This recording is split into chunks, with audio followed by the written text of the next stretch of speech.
Congrats to iDream for reaching 1 million subscribers. Shekhar Kammula ఫిదా సినిమాలో సాయి పల్లవికి తండ్రిగా నటించారు వీరు. అయితే దాదాపు 35 ఏళ్ల క్రితమే సెన్సేషన్ క్రియేట్ చేసిన అప్పటి మా భూమి సినిమా హీరో వీరే. సినిమాలో ఏనాడు తండ్రి క్యారెక్టర్ లేదు. అసలు నా జీవితంలో నేను తండ్రిగా నా పెళ్లి లేదు, పెటాకులు లేవు. నేను ఒక విధమైనటువంటి ఘాటక బ్రహ్మచారి లాంటి వాడు. నేను తండ్రి క్యారెక్టర్ ఎక్కడ వేయగలను సార్, వదిలేండి.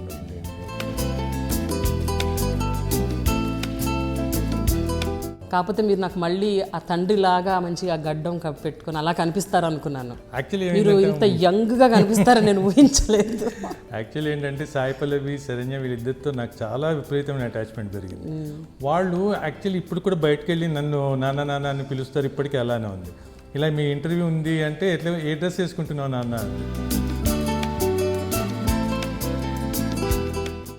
వాళ్ళు తయారు చేసిన గెటప్ అన్నమాట. అయితే ఫస్ట్ టైం 25 ఏళ్ల తర్వాత మీరు కెమెరా ఫేస్ చేసినప్పుడు సీన్ చేస్తున్నప్పుడే తెలిసిపోయిందమ్మా నేను ఒక అద్భుతమైన నటితో నటించబోతున్నాను అని.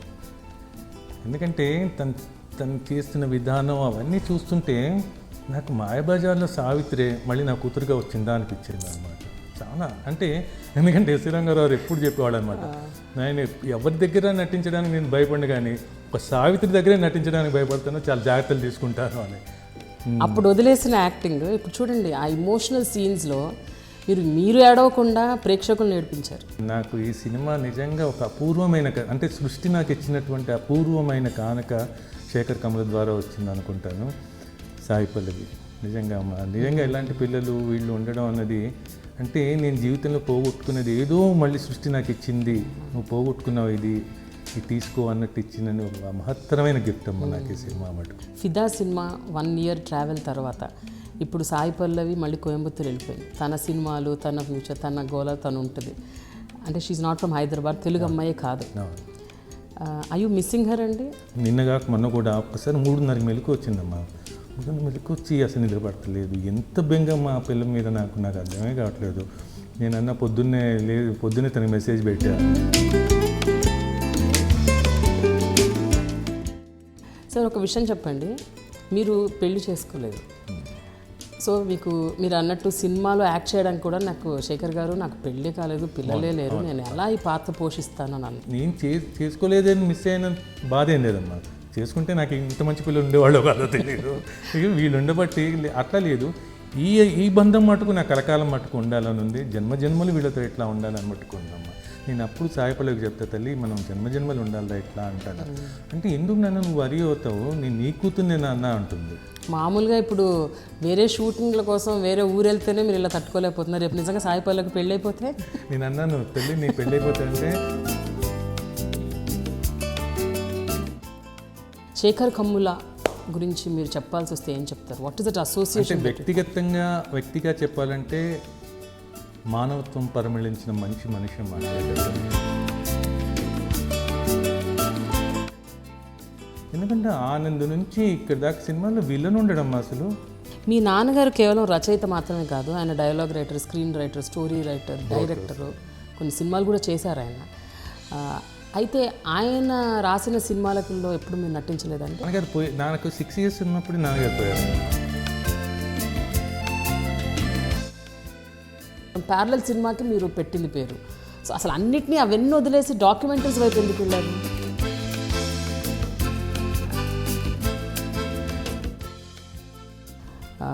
ఎవరైనా మీకు పర్సనల్గా కాల్ చేసి లేకపోతే పర్సనల్గా మిమ్మల్ని కలిసి ఈ సినిమా గురించి ఆయన అప్రిసియేషన్స్ అవి చెప్పారు? నేను స్టన్ అయిపోయి ఈయన దగ్గర నుంచి ఇంత పొగడితే ఏంటని. బట్ ఇప్పుడు ప్రస్తుతం what is the present status of your mind అండి? సాయి పల్లవి నేను లాస్ట్ సినిమా మానేసినప్పుడు ఆయురే సాయి పల్లవి పుట్టడం ఏంటి, సాయి పల్లవి పుట్టుక సిద్ధి సాయిబాబా కారణం, నా పుట్టుకకి సిద్ధి సాయిబాబా కారణం, ఇలాంటివి అనేక రకాలైన కొన్ని గుర్తొస్తున్నాయి చెప్తున్నాను. కొన్ని అనేక రకాలైన మిస్టేక్ ఎక్స్పీరియన్స్. సాయి పల్లవి పుట్టుక కూడా సిద్ధి సాయిబాబా కారణం అదే అంటే అది ఎలా?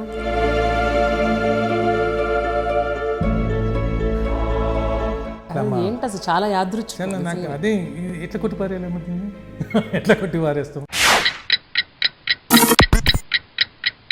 శేఖర్ కమ్ముల ఫిదా సినిమాలో సాయి పల్లవికి తండ్రిగా నటించారు వీరు. అయితే దాదాపు 35 ఏళ్ల క్రితమే సెన్సేషన్ క్రియేట్ చేసిన అప్పటి మా భూమి సినిమా హీరో వీరే. ఉద్యమాల సినిమాల హీరోగా చాలా గుర్తింపు పొందారు. అయితే ప్రస్తుతం మాత్రం 2 ఆడపిల్లలకు తండ్రిగా నటించి తన నటనతో తెలుగు ప్రేక్షకుల కంట తడిపెట్టించారు. 25 ఏళ్ల తర్వాత తిరిగి వెండి తెర మీద కనిపిస్తున్న ఈ విలక్షణ నటుడు Sai Chand is my special guest on my very special show dialogue with Prema only on iDream. Hi sir. Hi అమ్మా. How are you? Good excellent. Very nice seeing you like this. Thank you అమ్మా. కాకపోతే మీరు నాకు మళ్ళీ ఆ తండ్రిలాగా మంచిగా గడ్డం పెట్టుకొని అలా కనిపిస్తారు అనుకున్నాను. యాక్చువల్లీ మీరు ఇంత యంగ్గా కనిపిస్తారని నేను ఊహించలేదు. యాక్చువల్లీ ఏంటంటే సాయి పల్లవి, శరణ్య వీళ్ళిద్దరితో నాకు చాలా విపరీతమైన అటాచ్మెంట్ పెరిగింది. వాళ్ళు యాక్చువల్లీ ఇప్పుడు కూడా బయటకు వెళ్ళి నన్ను నాన్న అని పిలుస్తారు, ఇప్పటికీ అలానే ఉంది. ఇలా మీ ఇంటర్వ్యూ ఉంది అంటే ఎట్లా ఏ డ్రెస్ వేసుకుంటున్నావు నాన్న అంది. నేను అన్నాను, అరే మా పంచతో ఉంటే బాగుంటుందేమో. నాన్న నువ్వు పంచ వేసుకోవడానికి వీలే లేదు, నువ్వు కొంచెం రఫ్ అండ్ టఫ్గా కనబడు, ఆ గడ్డం తీసేసేయి అది ఇది అని చెప్పి వాళ్ళు తయారు చేసిన గెటప్ అనమాట. అంతేనా? నా పిల్లలు సో ఇద్దరు కూతుర్ల మాట వింటున్నారు మీరు. నిజంగా మానవ సంబంధాలు అన్న దాని మీద మా కుటుంబం అంటే ఈ సినిమా నాకు ఇచ్చినటువంటి అపూర్వమైన కానుకం అది, ఆ పిల్లలిద్దరు. సార్ 1 year ట్రావెల్ చేశారు ఆ ఫిలింతో, ఆ పిల్లలతో అండ్ మొత్తం టీంతో. సో ఈ 1 yearలో మీకు బాగా అటాచ్మెంట్ పెరిగింది. మీరే మన ఆడియో రిలీజ్లో కూడా చెప్పారు, అంటే పిల్లలు ఇంకా నాకు ఒక తండ్రిలాగే నేను అయిపోయానన్న ఫీలింగ్ వచ్చేసింది. So just share those experiences sir. అంటే అమ్మ యాక్చువల్లీ ఒక మిస్టిక్ ఎక్స్పీరియన్స్ లాగా జరిగిందమ్మా నాకు ఈ సినిమా అన్నది. నేను June last year 2016 June 25th నా బర్త్డే రోజు కాలు రిపీటెడ్గా వస్తూ ఉంది. అంటే అన్నోన్ కాల్ కదా అని జనరల్గా ఎత్తాం కదా, రిపీటెడ్గా వస్తూ ఉంది. ఏంటి అని ఎత్తేటప్పటికి శేఖర్ కమల. నేను సార్ శేఖర్ కమల మాట్లాడుతున్నాను, సాయి చంద్ గారు మీరు నా సినిమాలో చేస్తారా అని అడిగారు మరి. నేను ఒక్కసారి ఇష్టమే అనమాట. అది నేను అన్నాను, సార్ మీరు ఈ తరంలో నాకు ఇష్టమైన దర్శకులు మీరు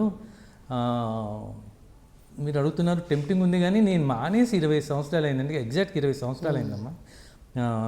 నేను లాస్ట్ సినిమా అంకురం 1993 ఎగ్జాక్ట్లీ. ఇదేంటి ఇంకొక మిస్టిక్ ఎక్స్పీరియన్స్ ఏంటంటే 1993లోనే నా చిన్న కూతురు సాయి పల్లవి పుట్టిన సంవత్సరం. ఓకే. అట్లా ఏవో అనేక రకాల మిస్టిక్ ఎక్స్పీరియన్స్. తర్వాత నేను నా శేఖర్ కమల్ గారితో చెప్పాను, 25 ఏళ్ళైంది సార్ ఎట్లా చేయను అంటే, లేదండి చేయండి బాగుంటుంది, మంచి తండ్రి క్యారెక్టర్ అండి అని. నేను ఒక్కసారి నీరు గారిపోయానమ్మా, తండ్రి క్యారెక్టర్ అంటే. నేను అది ఎట్లా సార్, అసలు నేను సినిమాలో ఏనాడు తండ్రి క్యారెక్టర్ వేయలేదు, అసలు నా జీవితంలో నేను తండ్రిగా, నాకు పెళ్లి లేదు, పెటాకులు లేవు, నేను ఒక విధమైనటువంటి ఘాటక బ్రహ్మచారి లాంటి వాడు, నేను తండ్రి క్యారెక్టర్ ఎక్కడ వేయగలను సార్, వదిలేండి ఇంకేదైనా ఉండండి, ఇంకేదో ఎప్పుడైనా చేద్దాంలేండి అన్న.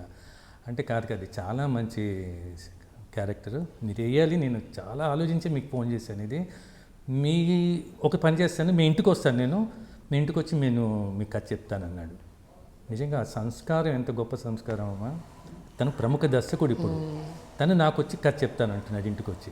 నేను అన్నాను, అట్లా కాదులేండి, మేము cinema is the directors medium అని నమ్మిన కుటుంబం ఇది, మా నాన్నగారు కానీ మేము కానీ, నేనే మీ దగ్గరికి వస్తాను అని. నెక్స్ట్ డే వెళ్ళానమ్మా. నెక్స్ట్ డే వెళ్ళినప్పుడు చెప్పాడు, చాలా బాగుంది కథ, చాలా బాగుంది. ముందు ఆ పాత్ర వినగానే నాకు 2 ఆడపిల్లలు, భార్య ఉండదు, మీరే పిల్లల్ని పెంచుతారు, వాళ్ళని చక్కగా తీర్చిదిద్దుతారు అనగానే నేను చాలా అట్రాక్ట్ అయ్యాను. ఏదైనా సరే సినిమా చేయాలి అని అనుకున్న తర్వాత సరే అని చెప్తాను. కానీ కొంచెం హెజిటేషన్ మటుకు ఉంది, చేయగలనా ఎట్లా అని. అప్పటికి ఎందుకంటే సాయి పల్లవి, నేను మానేసి 25 years అయింది కదా, సాయి పల్లవి ప్రేమం, తనకి అంత పేరు వచ్చిన విషయాలు ఇవన్నీ కూడా నాకు తెలియదు అనమాట. సో నేను ఇంటికి వచ్చిన తర్వాత మా నీస్ చరణిని ఉంటుంది, దానికి ఏంటంటే తను పుట్టిన తర్వాత నేను యాక్ట్ చేయలేదు ఎప్పుడు, అందుకని సాయము నా కోసం ఒక్క సినిమా చేసాము అనేది అనమాట. తను రాగానే ఏం సాయం అంటే, ఏదో ఫాదర్ క్యారెక్టర్ అమ్మా, నాకు చాలా ఎస్టేట్ ఉంది అంటే, ఎవరికి సాయమమ్మా అంది. అంటే సాయి పల్లవికి. అంటే సాయి పల్లవికి అని మొబైల్లో ఫోటో తీసి, అంటే నెట్లోంచి తీసి చూపించింది. చూడగానే ఎంత చిన్నపిల్లలా ఉంది, అయ్యో ఈ పిల్లకైతే నేను తప్పకుండా చేయాల్సిందే, ఈ అవకాశం ఇంకెవరికి ఇవ్వడానికి వీల్లేదు అనుకుని నేను మెంటల్గా ఇక ఫిక్స్ అయిపోయాను పిల్లకి చేద్దామని. తర్వాత ఏమైందంటే ఫ్యూ డేస్ తర్వాత మళ్ళీ శేఖర్ గారు ఫోన్ చేశారు, అంటే సాయి పల్లవి వచ్చింది, ఒక సీన్ ఊరికే తనకు కూడా కన్వీనియంట్గా ఉంటుంది, రిహార్సల్స్ చేద్దాం ఒక సీన్ అన్న. తప్పకుండా చేద్దామండి, మేము కూడా 25 years అయిపోయింది కదా యాక్ట్ చేసి, నాకు కూడా కన్వీనియంట్గా ఉంటుంది, తప్పకుండా చేద్దామని వెళ్ళాను అనమాట. వెళ్ళిన తర్వాత కాసేపు సాయి పల్లవి వచ్చింది. వచ్చే ఎట్లా అంత చిన్న పిల్ల ఒక బొమ్మలా నడుచుకుంటూ వస్తా ఉంది, ఒక పుత్తడి బొమ్మలాగా అనిపించింది అనమాట. తల్లి సో క్యూట్ సో ప్రెటీ కన్నా అన్న. ఆ కన్నా అన్నమాట ఎందుకు వచ్చిందో తెలియదు, ఇప్పుడు కూడా తను కన్నా అనే పిలుస్తుంటాను అనమాట. అందుకని తను వచ్చి తర్వాత ఇద్దరు ఒక సీన్ చేసాం అనమాట. సీన్ చేస్తున్నప్పుడే తెలిసిపోయిందమ్మా నేను ఒక అద్భుతమైన నటితో నటించబోతున్నాను అని. ఎందుకంటే తను చేస్తున్న విధానం అవన్నీ చూస్తుంటే నాకు మాయాబజార్లో సావిత్రే మళ్ళీ నా కూతురుగా వచ్చిందా అనిపించింది అనమాట. చాలా అంటే స్పాంటేనియస్గా చేయడం, నేను చేస్తున్నప్పుడు కూడా నా చెయ్యి అంటే అప్పటికి ఇంకా క్లోజ్ కూడా కాదు కదా మేము, నా చెయ్యి తన భుజాల మీద పెట్టుకోవడం, ఇట్లా మాట్లాడడం అన్న దగ్గర ఇవన్నీ ఎట్లా ఉన్నాయంటే ఒక బోర్న్ యాక్ట్రెస్ అంటే సావిత్రి అంటే ఒక బోర్న్ యాక్ట్రెస్సే చేయాలి. అట్లా చేస్తున్నప్పుడు నేను నిశ్చయించుకున్నాను నేను ఒక అద్భుతమైన నటితో చేయబోతున్నాను, చాలా జాగ్రత్తగా చేయాలి, లేకపోతే ఈ పిల్ల నన్ను తినేస్తుంది అనుకున్నా. ఎందుకంటే ఎస్వి రంగారావు ఎప్పుడు చెప్పేవాడు అనమాట, నేను ఎవరి దగ్గర నటించడానికి నేను భయపడిన కానీ ఒక సావిత్రి దగ్గరే నటించడానికి భయపడతాను, చాలా జాగ్రత్తలు తీసుకుంటాను అని. అలాగా అనిపించింది. తర్వాత జాగ్రత్త తీసుకున్నాను. నేను వెళ్ళేటప్పుడు జోక్ కూడా అన్నాను అనమాట, తల్లి నువ్వు సినిమాలో అందరిని తినేస్తావు నాకు తెలుసు, నేను నాన్నరా నన్ను మటుకు తినొద్దు, ఓకే నన్ను తినొద్దు అంటే అని చెప్పింది. తర్వాత అయిపోయిన తర్వాత వస్తూ ఉన్నానమ్మా, అది హాస్య అందరికి బాయ్ చెప్పి వస్తూ ఉంటే నాన్న అని పిలిపినబడి ఎవరో అనుకుని వెళ్తుంటే మళ్ళీ నాన్న అని పిలిపి వెనక్కి తిరిగి చూడగానే పరిగెత్తుకు వచ్చి నేను కావలించుకొని సాయి పల్లవి నన్ను బాయ్ నాన్న, టేక్ కేర్ నాన్న, విల్ మీట్ సూన్ నాన్న అంది. నిజంగా అసలు నాకు ఒక నిమిషం చెలించిపోయానమ్మా నేను. అంటే ఏంటి 1000 ఏళ్ల నుంచి నేను ఈ పిలుపు కోసం ఎదురు చూస్తున్నానా అన్నంత చెలించిపోయాను అనమాట. తర్వాత మా ఇద్దరి అనుబంధం అయితే శతకోటి జన్మల అనుబంధంగా మారిపోయింది. ఇది వండర్ఫుల్ అనమాట. ఆ తర్వాత ఇక షూటింగ్కి వెళ్ళాము. షూటింగ్కి వెళ్ళినప్పుడు ఇక ఎప్పుడు ఇద్దరం కలిసి అంటే షూటింగ్కి వెళ్ళడం కూడా మేము ఇద్దరం కలిసి ఇక్కడి నుంచి ట్రావెల్ చేశారనమాట. తెలియకుండా మా మధ్య అనుబంధం చాలా పెరిగిపోయింది. ఇక నాకు తను ఇప్పటికి కూడా నాన్న నాన్ననే పిలుస్తూ ఉంటుంటాను. తర్వాత కొన్ని షూటింగ్ మొదలైన తర్వాత యాక్చువల్లీ షూటింగ్ ముందు కూడా నేను ఒక్కసారి ఎస్టేట్ చేస్తున్నప్పుడు నరసింహరావు గారికి ఫోన్ చేశాను. షూటింగ్ శేఖర్ కమల్ గారి దగ్గర నుంచి, నరసింహ్ ఇట్లా సినిమా అడుగుతున్నారు మనం చేయమంటావు అంటే, అయ్యో నువ్వు తప్పకుండా చేయాలి నువ్వు, ఎందుకంటే పికాసో లాంటి వాళ్ళు చనిపోయేదాకా చేశారు, బెర్నాడ్ షా లాంటి వాళ్ళు చనిపోయేదాకా రాశారు, నువ్వు ఒక బాధ్యత గల నైతిక బాధ్యత గల కుటుంబం నుంచి వచ్చావు, సాహిత్య కుటుంబం నుంచి వచ్చావు, నీది పెద్ద బాధ్యత, అది నువ్వు తప్పకుండా చేయాలి అన్నాను అనుకుంటా. తర్వాత మళ్ళీ గౌతమ్ ఘోష్కి ఫోన్ చేశాను. అంటే మళ్ళీ 25 years తర్వాత చేస్తున్నాను గౌతమ్, ఇది మళ్ళీ ఎందుకంటే శేఖర్ కమల నా మీద ఎంత నమ్మకం పెట్టుకునో ఆ పాత్ర ఇచ్చాడు. అక్కడికి నేను ఎక్కడైనా ఏదైనా నాకు ఆ భయం కొంచెం ఉండేదన్నమాట.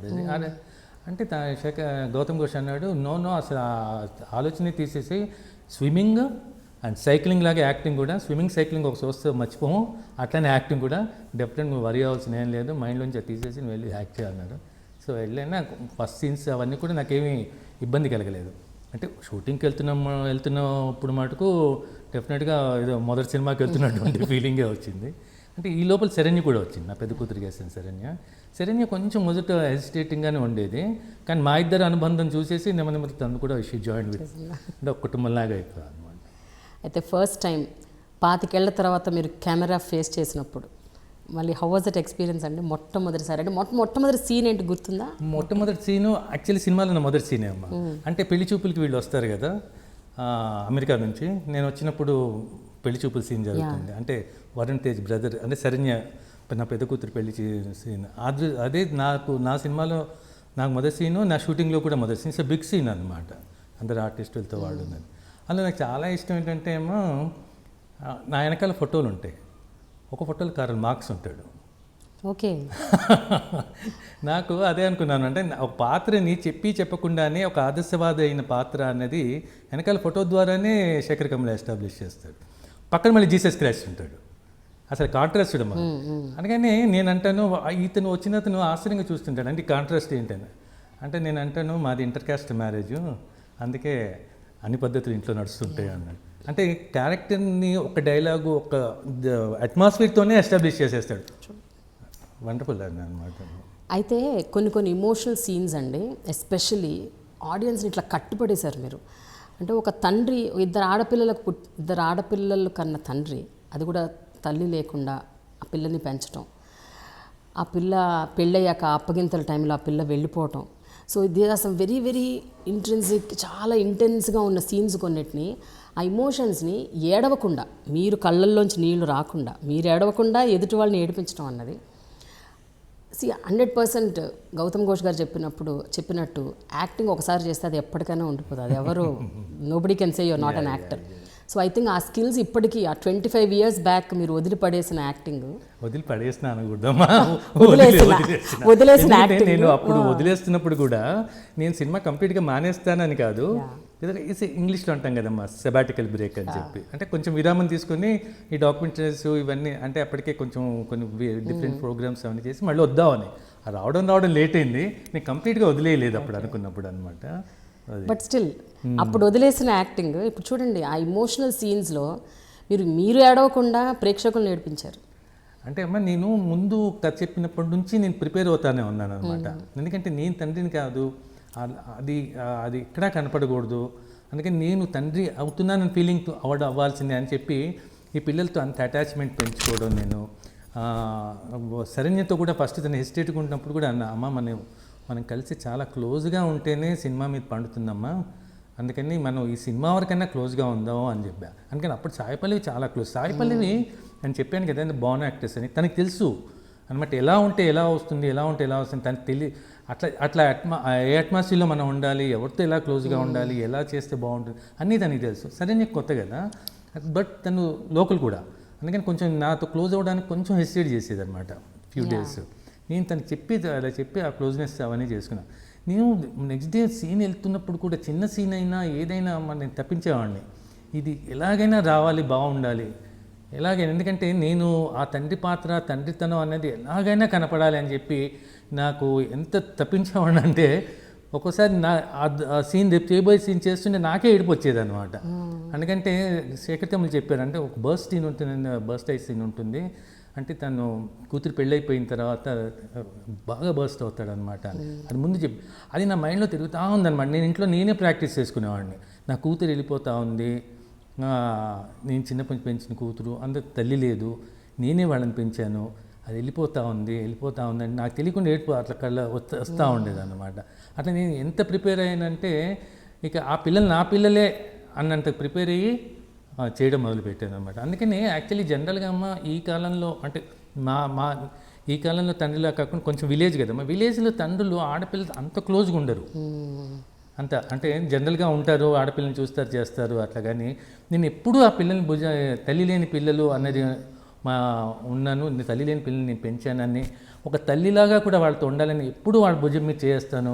ఇప్పుడు సాహిత్యపల్లిని మాట్లాడిన కొంచెం బుగ్గలు తట్టడం కానీ సరైనతో ఉన్నప్పుడు కానీ ఎట్లయినా వాళ్ళు టచ్ లేకుండా నేను ఉండడం ఎక్కువ ఉండేవాడిని కాదనమాట. అట్లా విపరీతంగా అటాచ్మెంట్ పెంచుకోవడం వల్ల నాకు చాలా అది తెలియకుండా వచ్చేసింది, అది కనపడడానికి ఆస్కారం వచ్చిందన్నమాట. అంటే హాలీవుడ్లో కూడా అమ్మ మేము చిన్నప్పటి నుంచి ఒక కల్చర్ ఇంట్లో అంతా ఒక టైప్ ఆఫ్ కల్చర్ ఉండేది, అంటే సినిమా పెయింటింగ్ ఇలా అని. వైకుంఠం అని ఫేమస్ ఆర్టిస్ట్ ఉండేవాడు, తను నాకు ఆల్మోస్ట్ చిన్నప్పటి నుంచి తెలుసు. తను చాలా అంటే తను ఇలాంటి విషయాలు చాలా డిస్కస్ చేస్తున్నాడు. ఇప్పుడు హాలీవుడ్లో యాక్టర్స్ ఎప్పుడు అలా ఉండేవాళ్ళు అని, ఏదైనా దానికోసం దాన్నే మైండ్లో, ఇప్పుడు నువ్వు ఒక పాత్రను చేస్తున్నావు దాన్నే మైండ్లో పెట్టుకుంటే ఆ పాత్ర తెలియకుండా నువ్వే అయిపోతావు అని చెప్పి అది నేను ట్రై చేశాను. ఐ థింక్ మీరు చెప్పాలి సక్సెస్ బాగా అయ్యానా లేదా. సో ఇప్పుడు చెప్పండి, శుక్రవారం రిలీజ్ అయింది సినిమా, ఇప్పటికి 3-4 రోజులు అయిపోతుంది. అండ్ ఎట్లా ఉందండి? అంటే టాక్ అయితే బ్రహ్మాండంగా ఉంది బయట, మీకు పర్సనల్గా ఎలాంటి అప్రిసియేషన్స్, కాంప్లిమెంట్స్ వచ్చాయి? రియల్లీ ఒక వండర్ఫుల్ ఫీలింగ్ అమ్మా. అది మళ్ళీ నాకు మా భూమికి వచ్చినంత పేరు వచ్చిందమ్మా ఈ సినిమాలో తండ్రి పాత్రకి. ఎంత అంటే మా జనరేషన్ వాళ్ళు ఫోన్లు చేసి మాట్లాడడం అంటే అది ఆశ్చర్యమేం లేదంటే పెద్ద పెద్ద ఇంటలెక్చువల్స్ దగ్గర నుంచి సినిమా వాళ్ళు అందరూ ఫోన్ చేసి మాట్లాడతారు. చిన్న పిల్లలు ఫోన్ చేసి మాట్లాడుతూ ఉన్నారమ్మా. నాకు అది చాలా, ఆడపిల్లలు కానీ మగపిల్లలు కానీ చిన్న పిల్లలు అనమాట. అంకుల్ ఎంత బాగుంది అంకుల్, అసలు టచ్ అయిపోయాం, ఇలాంటి ఫాదర్ ఉంటే ఎంత బాగుంది అంకుల్ అని తెలియకుండా మేము రిలేట్ అయిపోతున్నాం అంకుల్, నాన్న గుర్తొస్తున్నాడు అంకుల్. ఒక అమ్మాయికి నేను షూటింగ్ చేస్తున్నప్పుడు కూడా ఒక అమ్మాయి ఉండేది అసిస్టెంట్ డైరెక్టర్ చైతన్య అని, తను ఒక సీన్ అంటే ఒక సీన్ ఉంటుందమ్మా, అంటే నాకు మందులు శరణ్య ఇస్తుంటుంది, శరణ్య పెళ్ళి కావగానే సాయిపల్లవికి చెప్తున్నావు మందులు అని. లేట్ అవుతుంది పాడటానికి, లేట్ అయినప్పుడు వచ్చి ఇస్తుంది అనమాట. నాన్న లేట్ అయిందన్న, తెలియకుండా అయిపోయింది, ఏంద్రా నువ్వు ఒక రోజులో ఏదే ఉంది ఇలాంటి డైలాగ్. ఆ సీన్ చేసినప్పుడు ఆ పిల్ల వచ్చి అనమాట. చాలా ఎమోషనల్గా ఉంది సార్ ఇది. వాళ్ళ ఫాదర్ పోయారట, మా నాన్నగారు గుర్తొస్తున్నారు సార్ అన్నారు. నేను అప్పుడే అనుకున్నా పర్వాలేదు, ఐ మీన్ లైన్ అనుకున్నాను. ఇట్స్ రియల్లీ ఇప్పుడు కూడా అట్లాంటి ఫోన్స్ వస్తున్నప్పుడు నాకు తెలియకుండా నాకు ఈ సినిమా నిజంగా ఒక అపూర్వమైన అంటే సృష్టి నాకు ఇచ్చినటువంటి అపూర్వమైన కానుక శేఖర్ కమల ద్వారా వచ్చింది అనుకుంటాను. సాయి పల్లవి నిజంగా ఇలాంటి పిల్లలు వీళ్ళు ఉండడం అన్నది, అంటే నేను జీవితంలో పోగొట్టుకునేది ఏదో మళ్ళీ సృష్టి నాకు ఇచ్చింది, నువ్వు పోగొట్టుకున్నావు ఇది తీసుకో అన్నట్టు ఇచ్చిందని ఒక మహత్తరమైన గిఫ్ట్ అమ్మ నాకు ఈ సినిమా మటుకు. ఫిదా సినిమా 1 year ట్రావెల్ తర్వాత ఇప్పుడు సాయి పల్లవి మళ్ళీ కోయంబత్తూరు వెళ్ళిపోయింది. తన సినిమాలు, తన ఫ్యూచర్, తన గోల తను ఉంటుంది. అంటే she's not from Hyderabad, Telugu అమ్మాయే కాదు. ఐ యూ మిస్సింగ్ హర్ అండి? అమ్మో సో మచ్ అమ్మా. అసలు ఎట్లా ఉంటుందండి అంటే తను రెగ్యులర్ టచ్లో ఉంటుంది నాకు. రోజు మెసేజ్లో ఉంటుంది, తర్వాత ఏదో ఒక టైంలో ఫోన్ చేస్తూ ఉంటుంది, నాన్న హెల్త్ చూసుకో అంటుంటుంది. నేనంటే తన డాక్టర్, సాయి పల్లవి కదా, యాక్టర్ డాక్టర్ కూడా. నేనంటే తల్లి నేను ఎందుకు మరి వాళ్ళు నా కూతురు డాక్టరు తనే చూసుకుంటుంది అంటే తనకి ఇష్టం అలా నేను అనడం అనమాట. థ్యాంక్ యూ అంటుంటుంది. చాలా ఇప్పటికీ అటాచ్మెంట్ ఉంటుందమ్మా నాకు. ఇప్పుడు ఎంతైనా దూరంగా ఉంది కదా. ఒకసారి నిజంగా నిన్నగాక మొన్న కూడా ఒక్కసారి 3:30 మెలకు వచ్చిందమ్మా. 3:30 మెలకు వచ్చి అసలు నిద్ర పడతలేదు. ఎంత బెంగ మా పిల్ల మీద నాకు అర్థమే కావట్లేదు.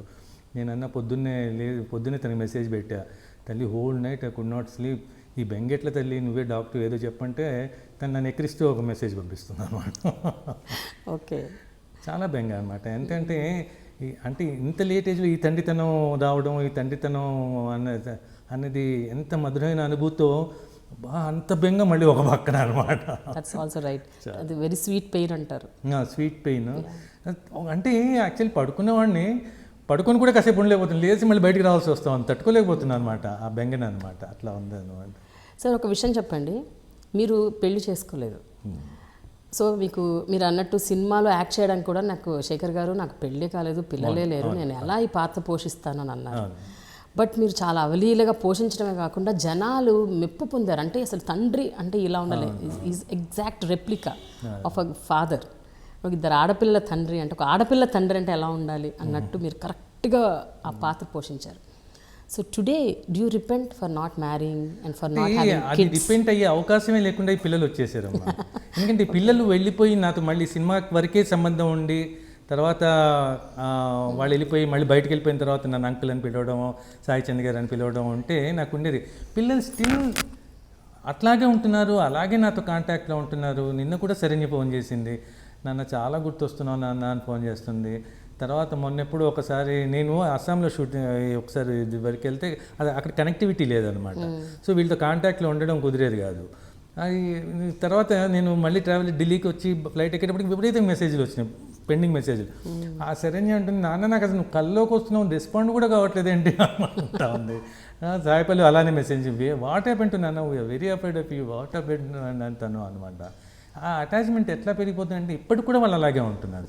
సో నేను చేసుకోలేదని మిస్ అయిన బాధ ఏం లేదమ్మా. చేసుకుంటే నాకు ఇంత మంచి పిల్లలు ఉండేవాళ్ళు కాదో తెలియదు, వీళ్ళు ఉండబట్టి అట్లా లేదు. ఈ బంధం మటుకు నాకు కలకాలం మటుకు ఉండాలని ఉంది. జన్మజన్మలు వీళ్ళతో ఎట్లా ఉండాలని మటుకు ఉందమ్మా. నేను అప్పుడు సాయి పల్లవికి చెప్తా, తల్లి మనం జన్మజన్మలు ఉండాలా ఎట్లా అంటాను. అంటే ఎందుకు నన్ను నువ్వు వరి అవుతావు, నేను నీ కూతుర్నే నాన్న అంటుంది. నీ కూతుర్నే నేను అని మళ్ళీ దానికి అండర్లైన్ చేసి మళ్ళీ మెసేజ్ పంపుతున్నాను. ఓకే, మీరు ఇంకా సినిమా చూడలేదంట, నిజమేనా? అంటే నేను యాక్చువల్లీ ఏమైందంటే అమ్మా, నాకు షూటింగ్లోనే అంత బెంగ ఇట్లా ఉంది, నేను సినిమా చూస్తే తట్టుకోగలనా అన్నది నాకు నిజంగా ఇది అనిపించింది అన్నమాట. అవునా? అంటే ఆ ఎమోషనల్ సీన్స్ మీరు తట్టుకోలేరు? అసలు ఇదే తట్టుకోలేకపోతా ఉన్నాను. వాళ్ళిద్దరు సాయి పల్లవి కోయంబత్తూరు వెళ్ళిపోయి తర్వాత మెడ్రాస్ వెళ్ళిపోయి షూటింగ్లో ఉంటేనే నేను అసలు మధ్యరాత్రి మెలకువలో వచ్చి నిద్రపట్టగా ఈ బెంగతో చచ్చిపోతున్నాను. నేను సినిమా చూస్తే అసలు తట్టుకోగలనా అని చెప్పి సాయి పల్లవికి చెప్పాను, నేను తల్లి నేను చూడలేను రా, నన్ను వదిలేసి నువ్వు చూడదలుచుకోలేదు అని.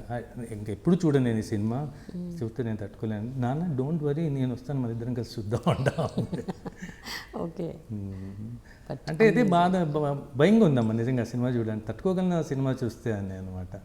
ఇప్పటికీ ఎట్లా ఉందంటే అసలు అంటే మీరన్నా స్వీట్గా ఉంది ఆ బాధ, మళ్ళీ ఎంత అనమాట ఇట్లా అంటే ఇంత లేట్ ఏజ్లో 2 పిల్లలు ఎదిగొచ్చిన 2 పిల్లలు అంత అఫెక్షన్ ఇవ్వడం, అంత ప్రేమగా నన్ను చూడడం, ఇంకా నాన్న నాన్న అని పిలవడం, నేను నీ కూతుర్ని నాన్న, ఎప్పటికీ నేను కూతుర్ని అనడం, ఇవన్నీ కూడా కానీ మిమ్మల్ని క్వశ్చన్ అడగొచ్చా మేము, అయ్యో, ఎందుకు మీరు పెళ్లి చేసుకోలేదు?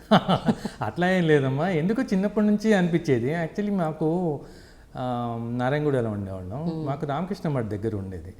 నేను హేతువాద కుటుంబం నుంచి వచ్చినప్పుడు నాకు వివేకానందుడు అంటే ఎందుకో తెలియని ఇష్టం ఉండేది. వివేకానందుడిని మనం ఒక స్పిరిచువల్గా చెప్పలేం కదా, ఈజ్ ఎవ్రీథింగ్. అతన్ని అందరం ఇష్టపడతాం. ఇటు అతివాదులు, మితవాదులు, ఆయన ఇష్టపడిన వ్యక్తి భారతదేశంలో ఎవరు ఉండరు అనుకుంటా.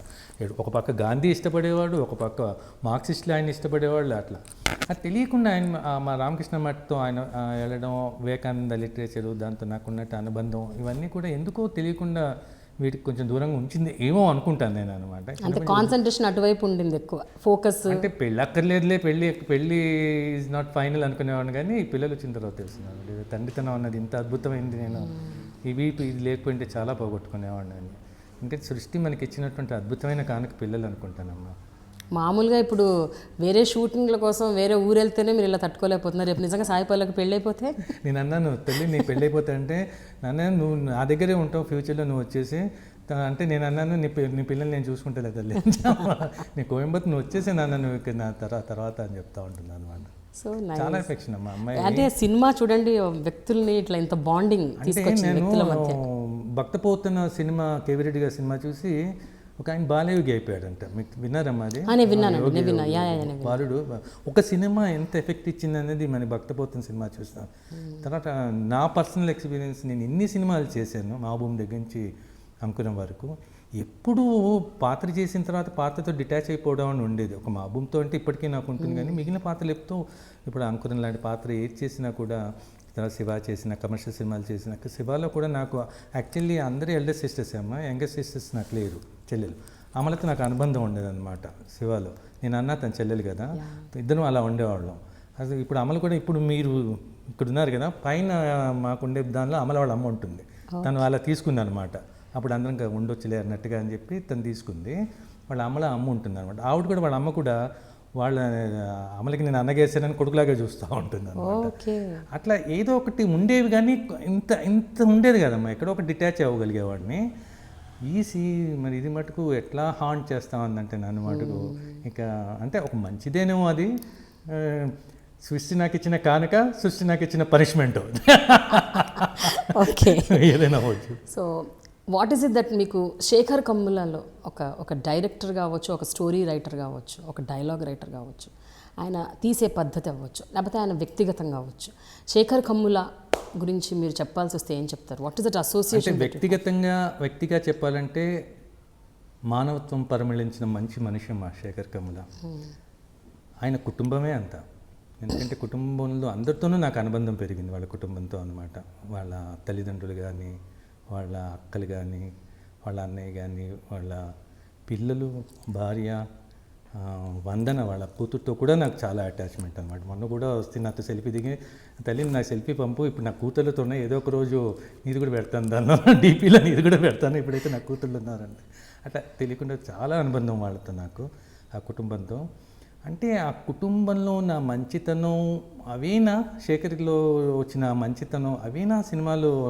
ఎందుకంటే ఆనంద్ నుంచి ఇక్కడ దాకా సినిమాలో విలన్ ఉండడం, అసలు సినిమాలో ఎక్కడ బ్యాడ్ ఇన్సిడెంట్స్ వల్ల వాళ్ళలో గొడవలు ఇవన్నీ జరుగుతాయి, కానీ ఒక బ్యాడ్ క్యారెక్టర్ అనేది మనం ఎక్కడా చూడమన్నమాట.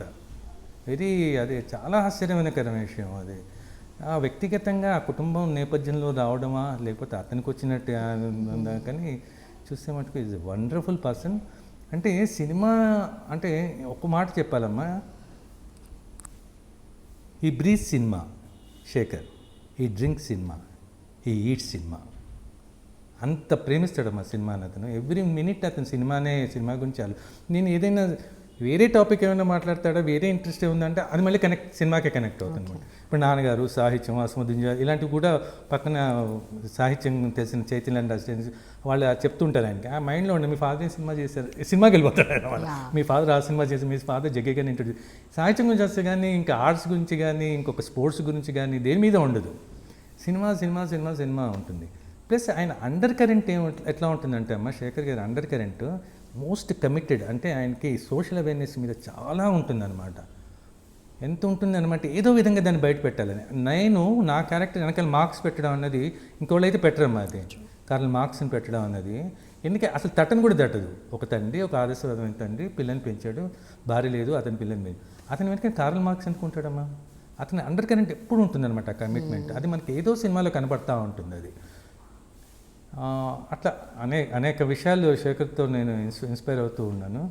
ఇంకోటి ఏంటంటే అమ్మ, శేఖర్ గారి సినిమా నాకు చేస్తుంటే నా చిన్నతనంలో మాకు కుటుంబంలో చాలా అనుబంధం ఉన్న 2 సినిమా సంస్థలు ఉన్నాయమ్మా. అన్నపూర్ణ సంస్థ ఒకటి, విజయ సంస్థ ఒకటి. వీళ్ళిద్దరు అన్నపూర్ణ సంస్థ చక్రపాణి గారు, విజయ సంస్థ అన్నపూర్ణ సంస్థ దుప్పడమసరావు గారు, విజయ సంస్థ చక్రపాణి గారు ఇద్దరు నాన్నగారు చాలా ఆప్తమితులు. సో మాకు ఐడెంటిఫై అవుతూ ఉండేవాళ్ళం వాళ్ళ సినిమాలతోనూ వాడుతాను. ఎందుకంటే చాలా మంచి సినిమాలు ఉండేవి కదా. నా అదృష్టవశాత్తు ఏంటంటే అన్నపూర్ణ సంస్థతో పెళ్ళిటి పిల్లలు చేశాను.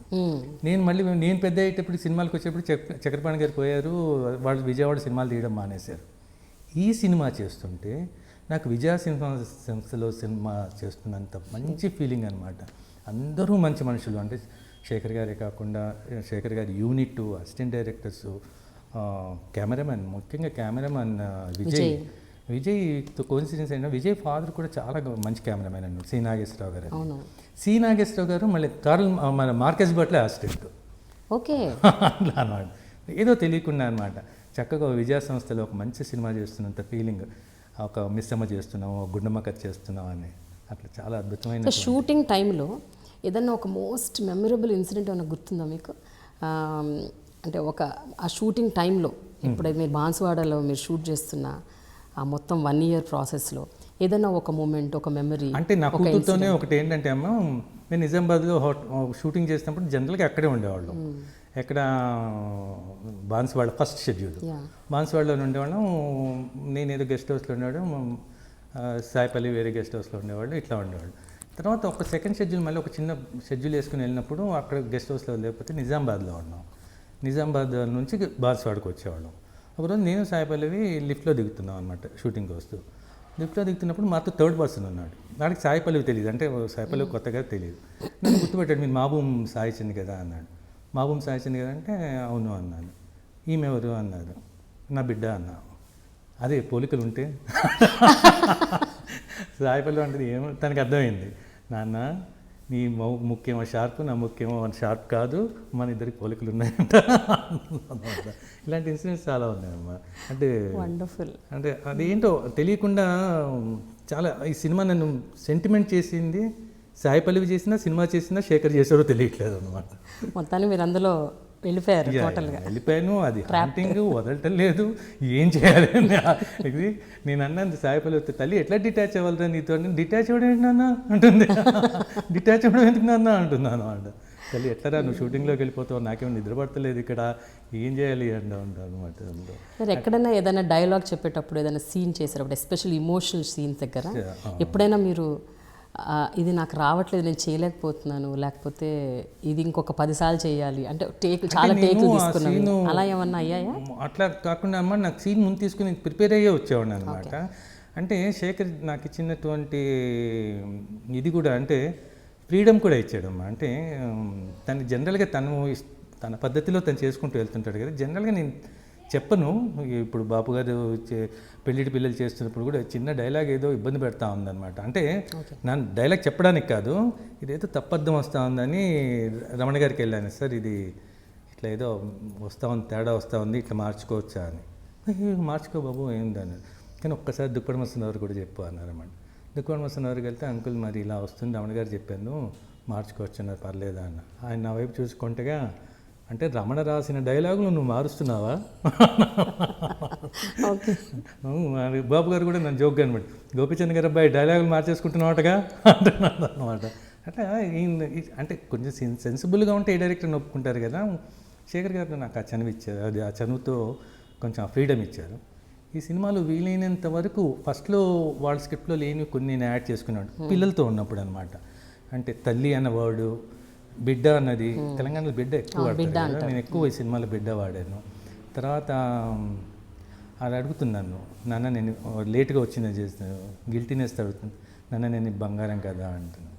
అవును తల్లి అనేది మామూలు వాళ్ళు రాసి, నేను అన్నా నా మేలిం బంగారం రా నువ్వు, నా ప్రాణం రా నువ్వు, ఇలాంటివన్నీ నేను యాడ్ ఇవి యాడ్ చేసుకోవడం వల్ల నాకు ఇంకా పెరిగిందా ఈ గోలంతా, ఈ తండ్రితనం నాకు అర్థం కాలేదన్నమాట. అంటే మీరు అప్పటికే ఆవిడతో బాగా అటాచ్ అయిపోయారు కాబట్టి మీకు కాన్షియస్గా లోపల నుంచి వచ్చేసినాయి కొన్ని కొన్ని డైలాగ్స్. అంటే నేను ఇంకో పిల్లల్ని పెంచిన వాడినిగా పెంచి ఉంటే, అంటే నాకు సొంత పిల్లలు ఉంటే పోనీ ఆ వర్డ్స్ నేను వాడాను ఇంతకుముందు అనుకోవడానికి లేదనమాట. నేను పడుకుంటాను నాన్న అంటే ఆ సీన్ మళ్ళీ ఎందుకు లేదు ఇందులో. నేను పండుకుంటాను నాన్న అంటే పోరా పోయి బజ్జుకో ఇలాంటివన్నీ వాడాను అనమాట. అందుకని శేఖర్ గారు కూడా చాలా ఇష్టపడేవాళ్ళు ఇలాంటి. అంటే నేను చెప్తున్న దానికి మీరు యాడ్ చేస్తున్నా కూడా బాగున్నాయండి అంటుండేవాడు అనమాట. అంటే is a very liberal person అనమాట. అంటే తను చెప్పిన దాన్ని మార్చడం కొంతమంది హర్ట్ అయిపోతారు. అంటే నేను చాలా లౌక్యంగా కూడా వాళ్ళని వెళ్ళి కూడా అలాంటి డైరెక్టర్ దగ్గరికి వెళ్ళి కూడా మార్చుకుని ఉన్నాయి. ఎందుకంటే అవుట్పుట్ ఈజ్ ఇంపార్టెంట్. అంటే అక్కడ ఈగోస్ కన్నా కూడా నువ్వు ఇది మీరే అని సినిమా చూసిన తర్వాత మీరు ఒక మాట చెప్పి మార్చుకుంటే పోయేది కదా సార్ అని మీరే అంటారు అనమాట. అందుకని అవుట్పుట్ ఇంపార్టెంట్ కదా. సరే మన ఈగోస్ ఎక్కడ అని వాళ్ళు ఫస్ట్ ఒప్పుకోపోయినా మళ్ళీ వెళ్ళి బతిమలాడుతున్నట్టు ఏదో ఒకటి చేసి దాన్ని మార్చుకునే ఇది ఉంటుంది. ముందు నుంచి అలా ఉండేది. ఇలాంటివి కూడా నేను ఇందులో యాడ్ చేసుకోవడం అని కూడా శేఖర్ గారు చాలా పెద్ద మనసుతో ఒప్పుకున్నారనమాట. అది చాలా సో ఈ సినిమాలో మీకు వరుణ్ తేజ్తో కాంబినేషన్ సీన్స్ చాలా తక్కువ, ఒకటో రెండో ఉంటాయి. లాస్ట్లో ఒక సీన్ క్లైమాక్స్ ముందు అంటే ఇంటి దగ్గర భోజనాలకు వచ్చినప్పుడు అట్లా అంతే, ఒక్కటి రెండు సీన్స్. బట్ ఆ పర్టిక్యులర్ అసోసియేషన్ ఎట్లా ఉండేదండి? అంటే నాకు వరుణ్ ఏంటంటే లైక్ మై ఫ్యామిలీ ఫ్రెండ్ లాగానే అనిపించేవాడు. అంటే ఎందుకంటే నేను మంచుపల్లికి చేశాను కదా మా చిరంజీవి గారితో. మంచుపల్లిలో చిరంజీవి మేమందరం కలిసి చేసాం కానీ చిరంజీవి గారితో నాకు చాలా ఫ్రెండ్షిప్ ఉందన్నమాట. ఎట్లా అంటే అసలు ఇంచుమించుగా నేను నాకంటే కొంచెం ముందు తను వచ్చారు. వచ్చిన తర్వాత తనకి ఎందుకు నా యాక్టింగ్ అంటే ఇష్టం ఉండేది చిరంజీవి గారి. అంటే నేను కొంచెం ప్యారలల్ సినిమాలు చేయడం అది ఇది అనమాట.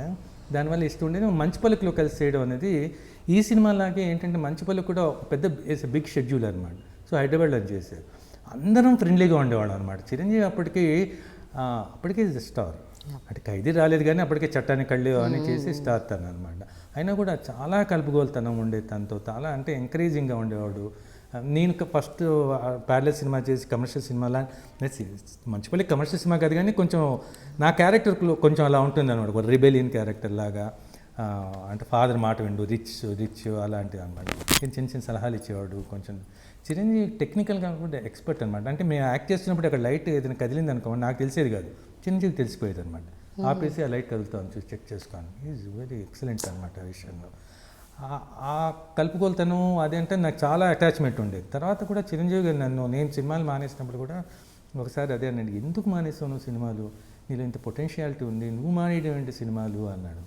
తర్వాత కూడా తను అల్లు రామలింగం గారి మీద డాక్యుమెంటరీ తీయాలనుకున్నప్పుడు నేను డాక్యుమెంటరీస్ ఉన్నాను తెలుసుకొని ప్రత్యేకంగా నన్ను పిలిచి ఆ డాక్యుమెంటరీ తీయించాడు. అట్లా నాకు ఉండేది. అలా వరుణ్తో కూడా నాగబాబు గారు కూడా చాలా క్లోజ్గా ఉన్నాడు. వరుణ్ని మాకు జూబ్లీస్ క్లబ్లో చిన్నప్పుడు వస్తుండేవాడు. స్విమ్మింగ్కి అన్ని వరుణ్ చెల్లెలు వాళ్ళు అందరూ అనమాట. ఉండేది కొంచెం వచ్చింది కానీ ఏదో మా ఇంటి కుర్రాళ్లే అన్నట్టు ఉండేది. వరుణ్ మటుకు అమ్మ ఎంత సంస్కారం ఉన్న మనిషి అంటే పెద్దలంటే గౌరవం అది ఇది. అంటే ఒకరు ఫస్ట్ మేము చెప్పిన సీన్ చేసినప్పుడు అప్పుడు వచ్చాడు అనమాట షూటింగ్కి. మాది 3-4 డేస్ అయిన తర్వాత తను వచ్చాడు. వచ్చినప్పుడు డైరెక్టర్ని కలవడానికి వస్తే అప్పుడు షూటింగ్లో ఉన్నాను. నేను పల్లవి లోపల చేస్తున్నాను, వాళ్ళేమో మానిటర్ దగ్గరికి వచ్చి చూస్తున్నారు. మా పల్లవి షూటింగ్ అయిపోయిన తర్వాత పల్లవి బయటికి వెళ్ళి మళ్ళీ పరిగెత్తుకు వచ్చి నాన్న కమ్మంది. ఏంటంటే ఇట్లా చేపట్టుకొని సో టాల్ నాన్న అంది. ఎవరు తల్లి అంటే వరుణ్ అంది. వెళ్ళి చూస్తే వరుణ్ ఎక్కడమ్మా వరుణ్ కనబడలేదంటే assistant director co director Surya వచ్చి అన్నాడు, సార్ మీరు వస్తున్నారని చెప్పి పక్కకి వెళ్ళి నిలబడ్డాడు సార్ అన్నాడు. అంటే కుర్చీ నా కోసం ఖాళీ చేశాను అనమాట. అంత గౌరవం ఉండేది. తర్వాత కూడా నేను వచ్చి వరుణ్ రా ఒకసారి అంటే అక్కడ దూరంగా వచ్చాడు. మరి నేను మీ పెద్దనాన్నగారితో యాక్ట్ చేసి అయ్యో నాకు మంచిపల్లికి చాలా ఫేవరెట్ ఫిల్మ్ సార్ మీరంటే నాకు చాలా ఇష్టము అని చెప్పాడు అనమాట. అన్న తర్వాత ఎక్కడ షూటింగ్లో ఉన్నామా యాక్చువల్లీ నేను నా కూతురు ఇద్దరం వెరీ సింపుల్.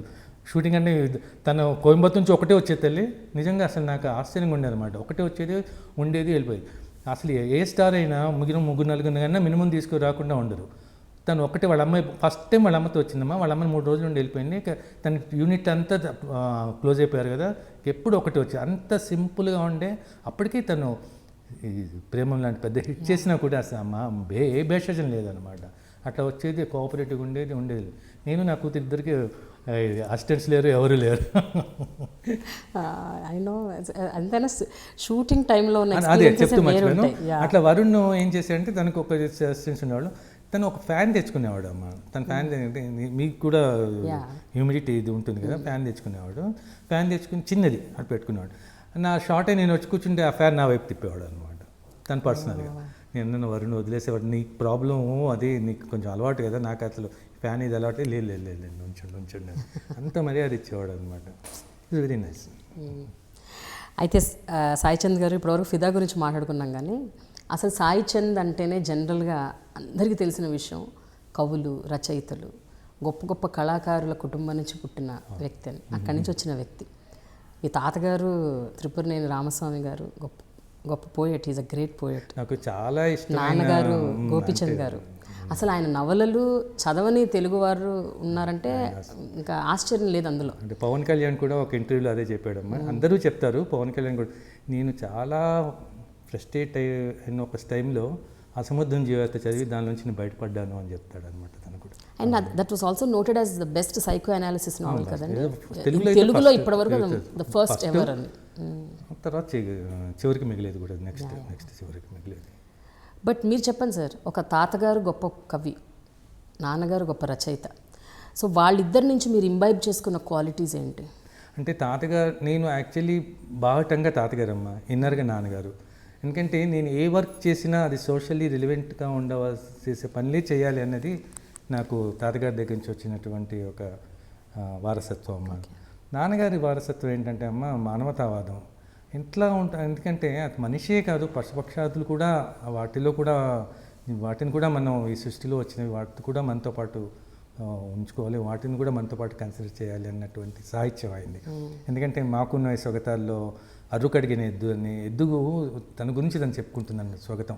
అంటే నేను బాగా పనిచేసే రోజుల్లోనేమో నాతో వ్యవసాయం అన్నీ చేయించుకున్నారు, ఇప్పుడు నా పని అయిపోయింది, నాకు అరుగడిగేటప్పుడు నా అసలు పట్టించుకోవట్లేదని. అంటే అది హ్యూమన్ దీనికి సింబాలిక్గా అనమాట. తల్లిదండ్రుల్ని మనం బాగా ఉన్న రోజు పట్టించుకుంటాం, వాడు ముసలైపోయిన తర్వాత పట్టించుకోవట్లేదని సింబాలిక్గా అట్లా ఉంది. అట్లని చెట్లలో తుమ్మ చెట్టు తన చెప్పుకుంటుంది. అలాంటి మానవతావాదం అది నాకు ఇన్నర్గా ఉంటుందమ్మా. నా వ్యక్తిగతంగా అది సొసైటీ పరంగా నేను ఏదైనా పని చేస్తున్నప్పుడు మటుకు 101% తాతగారమ్మ. నాకు ఇంకొకటి అదృష్టం కూడా ఏంటంటేనమ్మా, నా ఎడ్యుకేషన్ అంతా గోరాగారి దగ్గర జరిగిందనమాట. నా వండర్ఫుల్, అంటే నాకు చాలా ఎంగేజ్లో నాన్నగారు అమ్మ పోయారు. సో అప్పుడు నన్ను నాన్నగారికి మా కుటుంబానికి చాలా సన్నిహితంగా ఉంటారని చెప్పి గోరాగారికి అప్పుడు స్కూల్ ఉండేది, వాసవి విద్యాలయం అని, అది రెసిడెన్షియల్ స్కూల్ అనమాట. అక్కడ నన్ను జాయిన్ చేశారు. అక్కడ జాయిన్ అవ్వడం అనేది నాకు చాలా అదృష్టమైన విషయం అమ్మ. ఎందుకంటే అక్కడ అనేక రకాలమైన మనుషులు వస్తుండేవాళ్ళు. అంటే నేను ఎంతో గొప్ప గొప్ప వాళ్ళందరినీ అక్కడ కలవడానికి అవకాశం కలిగిందనమాట. అంటే జాషువా గారు లాంటి వాళ్ళు, తర్వాత అమెరికా నుంచి, ఇంగ్లాండ్ నుంచి గొప్ప గొప్ప రైటర్స్, ఎథిస్టులు వీళ్ళు, తర్వాత గాంధీ గారి మనవరాలు మను గాంధీ, దుర్గాబాయి దేశ్ముఖ్, ఇట్లా ఎంతెంతో మందిని కలిసే అవకాశం అక్కడ చదవడం వల్ల వచ్చింది. దానివల్ల అంటే మా ఇంట్లో 6గురిలో 5గురికి రాని అదృష్టం నాకు అదనమాట, అక్కడ నేను ఉండడం అన్నది. దానివల్ల నాకు జీవితం మీద చాలా ఒక అండర్స్టాండింగ్, ఒక బ్యాలెన్స్, ఒక అవేర్నెస్ రావడానికి గోరాగారు, ఎందుకంటే గోరాగారు ఉన్నప్పుడు నేను చదువుకున్నాను. అందుకే గోరాగారు అప్పటికి ఆయన మంచి ఉద్యమాలు చేస్తున్న సమయంలో నేను అక్కడ ఉన్నాను. బట్ మీ వ్యక్తిత్వం ఒక గ్రేట్ బ్లెండ్ కదండి. అంటే ఒక పక్కన హ్యూమనిజం, ఇంకో పక్కనేమో రేషనలిజం, హేతువాదం, దేవుణ్ణి నమ్మకపోవటం. అండ్ ఐ డోంట్ నో ఇప్పుడు మీరు దేవుణ్ణి నమ్ముతున్నారని కదమ్మా, నాకు ఎప్పుడు చిన్నప్పటి నుంచి నా పుట్టకకి కారణం అదే కదా, ఆ మిస్టేకే కదా అనేది ఎప్పుడు ఉంటుందమ్మా, ఎప్పుడు ఉంటుంది. నేను జీవితంలో ఎప్పుడు రేషనలిస్ట్గానే ఉంటాను, కానీ అది మటుకు నేను కొట్టేయలేను. అట్లా మరి అది కన్ఫ్యూజన్ స్టేజ్ లేకపోతే ఇదే తెలియదు, కానీ సాయిబాబాతో వల్ల నేను పుట్టానని కొట్టేయలేను అనమాట. ఎందుకంటే నాన్నగారు అంత గట్టిగా నమ్మి నన్ను బతికించుకున్నారు కదా, అది నేను అలా దాన్ని ఒక తృణప్రాయంగా తీసి పారేయలేదు. ఏంటంటే ఆ మిస్టేక్ థింగ్ అది చెప్పాను కదమ్మా, నేను పుట్టినప్పుడు చాలా ప్రాబ్లం వస్తే నాన్నగారు అప్పుడే సిద్ధి సాబాకి మొక్కుని, నువ్వు పుడుతున్నా, నా కొడుకు బతికితే నీ పేరు పెట్టుకుంటాము, మేము మళ్ళీ నీకు భక్తులం దీనిలో ఉంటాం అని చెప్పి ఇంట్లో అప్పటి నుంచి అసలు మాంసాహారం కూడా తిన్నాం మా ఇంట్లో. నేను అవన్నీ కూడా మానేశారు ఇంట్లో. అసలు నేను పుట్టిన తర్వాత మిగిలిన వాళ్ళు ఎవరు తిన్నారు, అందరూ మానేశారు అనమాట. అందుకని నేను మధ్యలో ఎప్పుడైనా సినిమాలో ఎప్పుడైనా 1-2 ముందు ఉండేది కాదు, సినిమాలో ఎప్పుడైనా మరి వాళ్ళ బలం మీద 1-2 ముక్కలు అట్లా తీసుకున్న తర్వాత నాకేం నా కోసం హోల్ ఫ్యామిలీ మానేసి దానికి ఒక అప్పుడు ఇది నేను చేయడం ఏంటి అనేసి నేను అసలు ఇంకా తర్వాత దాని జోలికి కూడా వెళ్ళలేదు అనమాట. అంటే అట్లా ఉండేది అది. బట్ ఇప్పుడు ప్రస్తుతం what is the present status of your mind అండి? అంటే రేషనలిజం అన్నది మైండ్లో ఇంకా స్టిల్ అలాగే మీకు ఉందా? చెప్పిందేమన్నా లేకపోతే బాహ్య ప్రపంచానికి నేను రేషనలిస్ట్ని, ఇన్నర్గా మటుకు నాకు కొంచెం మిస్టేక్. ఎందుకంటే ఈ ఇయర్ మరీ మిస్టేక్ ఎక్స్పీరియన్సెస్. అంటే ఎట్లా జరిగినాయి ఇవి నాకు అర్థం కాలేదు అనమాట. బర్త్డే నాడు రావడం ఏంటి ఆఫరు, నా బర్త్డే నాడు ఫినిష్ అవ్వడం అంటే సినిమా, సాయి పల్లవి నా జీవితంలోకి రావడం ఏంటి, సాయి పల్లవి నేను లాస్ట్ సినిమా మానేసినప్పుడు ఆ ఇయరే సాయి పల్లవి పుట్టడం ఏంటి, సాయి పల్లవి పుట్టుక సిద్ధి సాయిబాబా కారణం, నా పుట్టుకకి సిద్ధి సాయిబాబా కారణం, ఇలాంటివి అనేక రకాలండి. కొన్ని గుర్తొస్తున్నాయి చెప్తున్నాను, కొన్ని అనేక రకాలైన మిస్టేక్ సాయి ఎక్స్పీరియన్స్. పల్లవి పుట్టుక కూడా షిరిడి సాయిబాబా కారణం అదే అంటే అది ఎలా? అదే యాక్చువల్లీ అమ్మాయి ప్రెగ్నెంట్గా ఉన్నప్పుడు వాళ్ళ అమ్మకి సిద్ధి సాయిబాబా ఒక ఇంటికి వచ్చాడని, ఎవరో వచ్చారు ఇంటికి, ఒక బాబా వచ్చినప్పుడు మాట్లాడి ఆశీర్వదించి వెళ్ళారు. వెళ్ళిన తర్వాత వాళ్ళ అమ్మకి మళ్ళీ సిద్ధి సాయిబాబా కనపడి వచ్చింది నేనే, బిడ్డని ఆశీర్వదించింది నేనే అని చెప్పి ఆమెకి కళ్ళు రావడం, వాళ్ళకి ఆ నమ్మకం అనమాట. అందుకే తను సాయి పల్లవి అని పేరు పెట్టుకోవడం. ఓకే, సాయి చంద్ సాయి పల్లవి. అట్లా ఏంటి అసలు చాలా యాదృచ్ఛికం. నాకు అదే ఎట్లా కొట్టి పారేయాలేమవుతుంది, ఎట్లా కొట్టి పారేస్తాం, ఏదో యాక్సిడెంట్ జరిగిందంటే ఒకటి జరిగిందేమో, ఇన్నేలా ఒకదాని మీద ఎలా జరిగింది. దట్టు లాస్ట్ నా shooting date with my daughter, మళ్ళీ సాయి పల్లవి నేను కలిసి చేసింది లాస్ట్ షాట్ నా పుట్టినరోజు నాడు. ఆ రోజు నా పుట్టినరోజు వాళ్ళకి తెలియదు, నేను పుట్టినరోజు నేను చెప్పింది సాయి పల్లవి కూడా తెలియదు అనమాట. అది అయిపోయిన తర్వాత నేను నెక్స్ట్ డే బాన్స్వాడ నుంచి వచ్చేస్తూ అప్పుడు మెసేజ్ పెట్టాను అనమాట, నా జీవితంలో ఒక అద్భుతమైన దృశ్యం రా అని సాయి పల్లవికి పెట్టాను. నా పుట్టినరోజు నాడు నీతో నేను షూటింగ్ చేశాను, మన ఇద్దరం కలిసి చేసాము, నాకు చాలా ఆనందం, నా లాస్ట్ డే నీతో చేశాను, ఫస్ట్ డే నీతో చేశాను, నా లాస్ట్ డే చేశాను అంటే ఇక నెక్స్ట్ డే నాతో పోట్లాడింది, అలిగింది, నాతో మాట్లాడమని. నాకు నీ పుట్టినరోజు నాడు నా పుట్టినరోజు అని నీ పుట్టినరోజు అని చెప్పలేదు నువ్వు నాకు అని అలిగి మాట్లాడమని 4-5 రోజులు నాకు రెస్పాండ్ అవ్వడం మానేసినాడు. తెగ బతిమలాడించుకుని తల్లి వచ్చే సంవత్సరం నా పుట్టినరోజు నీతోనే చేసుకుంటాను రా, మన ఇద్దరమే చేసుకున్నాం, ఇంకెవ్వరు అసలు ఇంకెవ్వరు ఫ్రెండ్ని పిలవను, చుట్టాలను కూడా పిలవను, మన ఇద్దరమే చేసుకున్నాం అంటే అప్పటి నుంచి మళ్ళీ నార్మల్ అయిందాం. So sweet. అయితే సాయి చంద్ గారు, మీకు చంద్ర గారు, అలాగే వైకుంఠం గారు, బి నరసింహరావు గారు, ఇట్లా గొప్ప గొప్ప స్నేహితుల సహచర్యం, వాళ్ళ ద్వారా మీరు ఎంతో నేర్చుకోవటం, ఎన్నో తెలుసుకోవటం, అంటే ఒక ఎడ్యుకేషన్, స్కూల్ వచ్చే ఎడ్యుకేషన్ ఒకవైపు, ఇలా ఇటువంటి గొప్ప గొప్ప వ్యక్తుల సాంగత్యం అది అసలు complete different. So how it helped అండి ఇన్ యువర్ లైఫ్? అంటే ఒక విధంగా అమ్మ అసలు అది చిన్నతనం నుంచి జరిగిందమ్మా. అంటే నాన్నగారు నాకు ఎంగేజ్లో పోయారు, కానీ నాన్నగారి దగ్గరికి అనేక మంది వచ్చేవాళ్ళు. అంటే అప్పుడు కవులు, గాయకులు, సినిమా వాళ్ళు అందరూ. అంటే మా నారాయణగూడ ఇల్లు ఒక పెద్ద కల్చరల్ సెంటర్లా ఉండేదన్నమాట. దానికి నా ముద్దు పేరు లిటిల్ ప్యారిస్ అని పెట్టుకున్నా, మా నారాయణగూడ అనమాట. అంటే ప్యారిస్లో 19th centuryలో ఉండేటటువంటి అట్మాస్ఫియర్ అంతా మా ఇంట్లో ఉండేది అప్పుడు. నాన్నగారు ఒక రచయిత సినిమా కాబట్టి, ఇటు రచయిత గారి సినిమా కూడా అనేక రకాలమైన కళాకారులు రావడం అనేది ఇంట్లో ఉండేది. అంటే ఇప్పుడు కవుల్లో దాశరథి గారు, నారాయణ రెడ్డి గారు, జాషువా గారు, విశ్వనాథ సత్యనారాయణ గారు, వీళ్ళందరూ వస్తుండేవాళ్ళు. అట్లనే పెయింటర్స్లో రామారావు గారు, ఇలాంటి వాళ్ళందరూ వస్తుండేవాళ్ళు. ఆ తర్వాత సినిమా యాక్టర్స్ గుమ్మడి గారు, జగ్గయ్య గారిని అయితే నాన్నగారే దర్శకుడిగా ప్రియురాలుగా ఉన్నప్పుడు జగ్గయ్య గారిని ఇంట్రడ్యూస్ చేసింది. జగ్గయ్య గారు, అక్కినేని నాగేశ్వరరావు, వీళ్ళ కోయిన్సిడెంట్లకి ఏంటంటే నాగేశ్వరరావుకి నాన్నగారికి చాలా అనుబంధం ఉండేది. ఎన్టీ రామారావు గారికి మా తాతగారు కవిరాజు గారితో చాలా అనుబంధం ఉండేది అనమాట. అంటే ఇప్పుడు తర్వాత ఎన్టీ రామారావు గారు నాన్నగారి దగ్గరికి వచ్చేవాళ్ళు, కానీ ఎన్టీ రామారావు గారు నన్ను ఒకసారి పిలిచి మాట్లాడారు. కవిరాజు గారిని మనవాడిని, గోపిచంద్ర గారు అబ్బాయి నన్ను కాదు, కవిరాజు గారు రామస్వామి గారిని మనవాడిని పిలిచి మాట్లాడి చెప్పారు అనమాట. నాకు ఆయన గురువే ఇక కవిరాజు గారు. నేను ఏసీ కాలేజీలో చదువుకునే రోజుల్లో ఆయన నాటకాలు కూని, శంభుకవద, నేను జగ్గయ్య గారు వాళ్ళు వేసేవాళ్ళం. ఆ ఇన్స్పిరేషన్తోనే నేను ఆయన సినిమాలు కూడా తర్వాత సీతారామ కళ్యాణంలో రావణ బ్రహ్మ, తర్వాత కృష్ణపాండ్యంలో దుర్యోధనుడు, అవన్నీ కూడా తాతగారి లిటరేచర్ ఇన్ఫ్లుయెన్సెస్ అనమాట. వాళ్ళని హీరోలు చేయడం అనేది మన ఇండియన్ స్క్రీన్లో ఎక్కడా లేదు కదా, ఎన్టీ రామారావు చేయడమే అది. నేను బ్యాక్గ్రౌండ్ తాతగారే అనమాట. అట్లా మా చిన్నప్పటి నుంచి అనేక రకాలమైన ఆర్ట్ కల్చర్లో గురువు అనమాట. అనుకోకుండా మాకేంటంటే అమ్మ పక్కనే ఇంకా బాలానంద సంఘం అని ఒకటి ఉండేది నారాయణగూడలో. అది ఒక పిల్లలకి పెద్ద గొప్ప కల్చరల్ హబ్ అమ్మ అది నిజంగా. అంటే రేడియో అక్క న్యాయపతి రాఘవరావు గారు వాళ్ళు, అంటే వాళ్ళు మెడ్రాస్ ఎప్పటి నుంచో, వాళ్ళకి పిల్లలు లేరు, అందుకని వాళ్ళ బాలానంద సంఘం అని పెట్టి వాళ్ళ పిల్లల్ని అనేక రకాలుగా వాళ్ళు ప్రమోట్ చేస్తారు. తురగా జానకి రాణి గారు అందరూ తురగా జానకిరాణి గారు కాదు, వీళ్ళు న్యాయపతి రాఘవరావు గారు, వీళ్ళు చాలా ముందు ఇంత ముందే అంటే వాళ్ళ తర్వాత వీళ్ళు వచ్చారు. తర్వాత వీళ్ళు వచ్చారు చాలా ముందు. అసలు వాళ్ళు మెడ్రాస్ అప్పుడు కంబైన్ స్టేట్గా మెడ్రాస్ ఉన్నప్పుడు అక్కడ ఉండేది బాలన్ సంఘం. అంటే వీళ్ళు మేమే బాపు గారు, రమణ గారు అందరూ అందులోంచి వచ్చిన వాళ్ళే, అక్కడి నుంచి మా దాకా అందరూ వచ్చిన వాళ్ళు అన్నమాట. అటువంటి సంస్థ పనిచేయడం. తర్వాత మాకు ఇంకోటి ఏంటంటే నాన్నగారు పోయాక మా పెద్దనే డాక్టర్ రమేష్ అని ఉండేవాళ్ళు. ఆయనకి ఆయన డాక్టర్ అయిన కూడా ఆయన కల్చరల్ యాక్టివిటీస్ చాలా ఉండేవి. మా గోపిచందార్స్ అని చెప్పి చాలా నాటకాలు అవన్నీ వేసారు, తను రైటరు. అది ఈ నరసింహరావు గారు వీళ్ళందరూ కూడా అన్నయ్య వల్ల మాకు చాలా క్లోజ్ ఫ్రెండ్స్ అయ్యారు అనమాట. అన్నయ్య వల్ల నేను అప్పుడు నాస్తికేంద్రంలో అదే గోరగద్ద చదివేవాడిని. హాలిడేస్కి వచ్చినప్పుడు వీళ్ళందరూ కూర్చొని మాట్లాడుతుంటే నేను పక్కన వెళ్ళి కూర్చోవడం, ఇదాన్ని వాళ్ళు పెద్ద ఒక చిన్నపిల్లని చూసినట్టు చూసేవాళ్ళు. అట్లా తెలియకుండా వాళ్ళతో అనుబంధం ఉండేది. అంటే నాన్నగారి నుంచి అన్నయ్యకి షిఫ్ట్ తర్వాత వీళ్ళకి వచ్చేటప్పటికి కల్చరల్గా చాలా తేడాలు వచ్చేస్తూ ఉన్నాయి అనమాట. ఎందుకంటే వామపక్ష సిద్ధాంతాలు చాలా వచ్చేసినాయి అప్పటికి. నరసింహరావు గారు చాలా కమిటెడ్గా ఉండేవాడు అనమాట మొదట్లో వామపక్ష సిద్ధాంతాల మీద అనమాట. తన పొయిటు ఇవన్నీ అనమాట. నాకు అంటే ఇంట్లో అనేక అంటే హేతువాదం ఇవ్వండి వామపక్ష పాటలు కానీ ఇవన్నీ నాకు వినడం చాలా ఫస్ట్ టైం. నిజంగా అమ్మ నేను బండెనక బండి కట్టి ఫస్ట్ సాంగ్ విన్నప్పుడు ఇటువంటి పాటలు కూడా ఉంటాయా అని అనిపించింది అన్నమాట.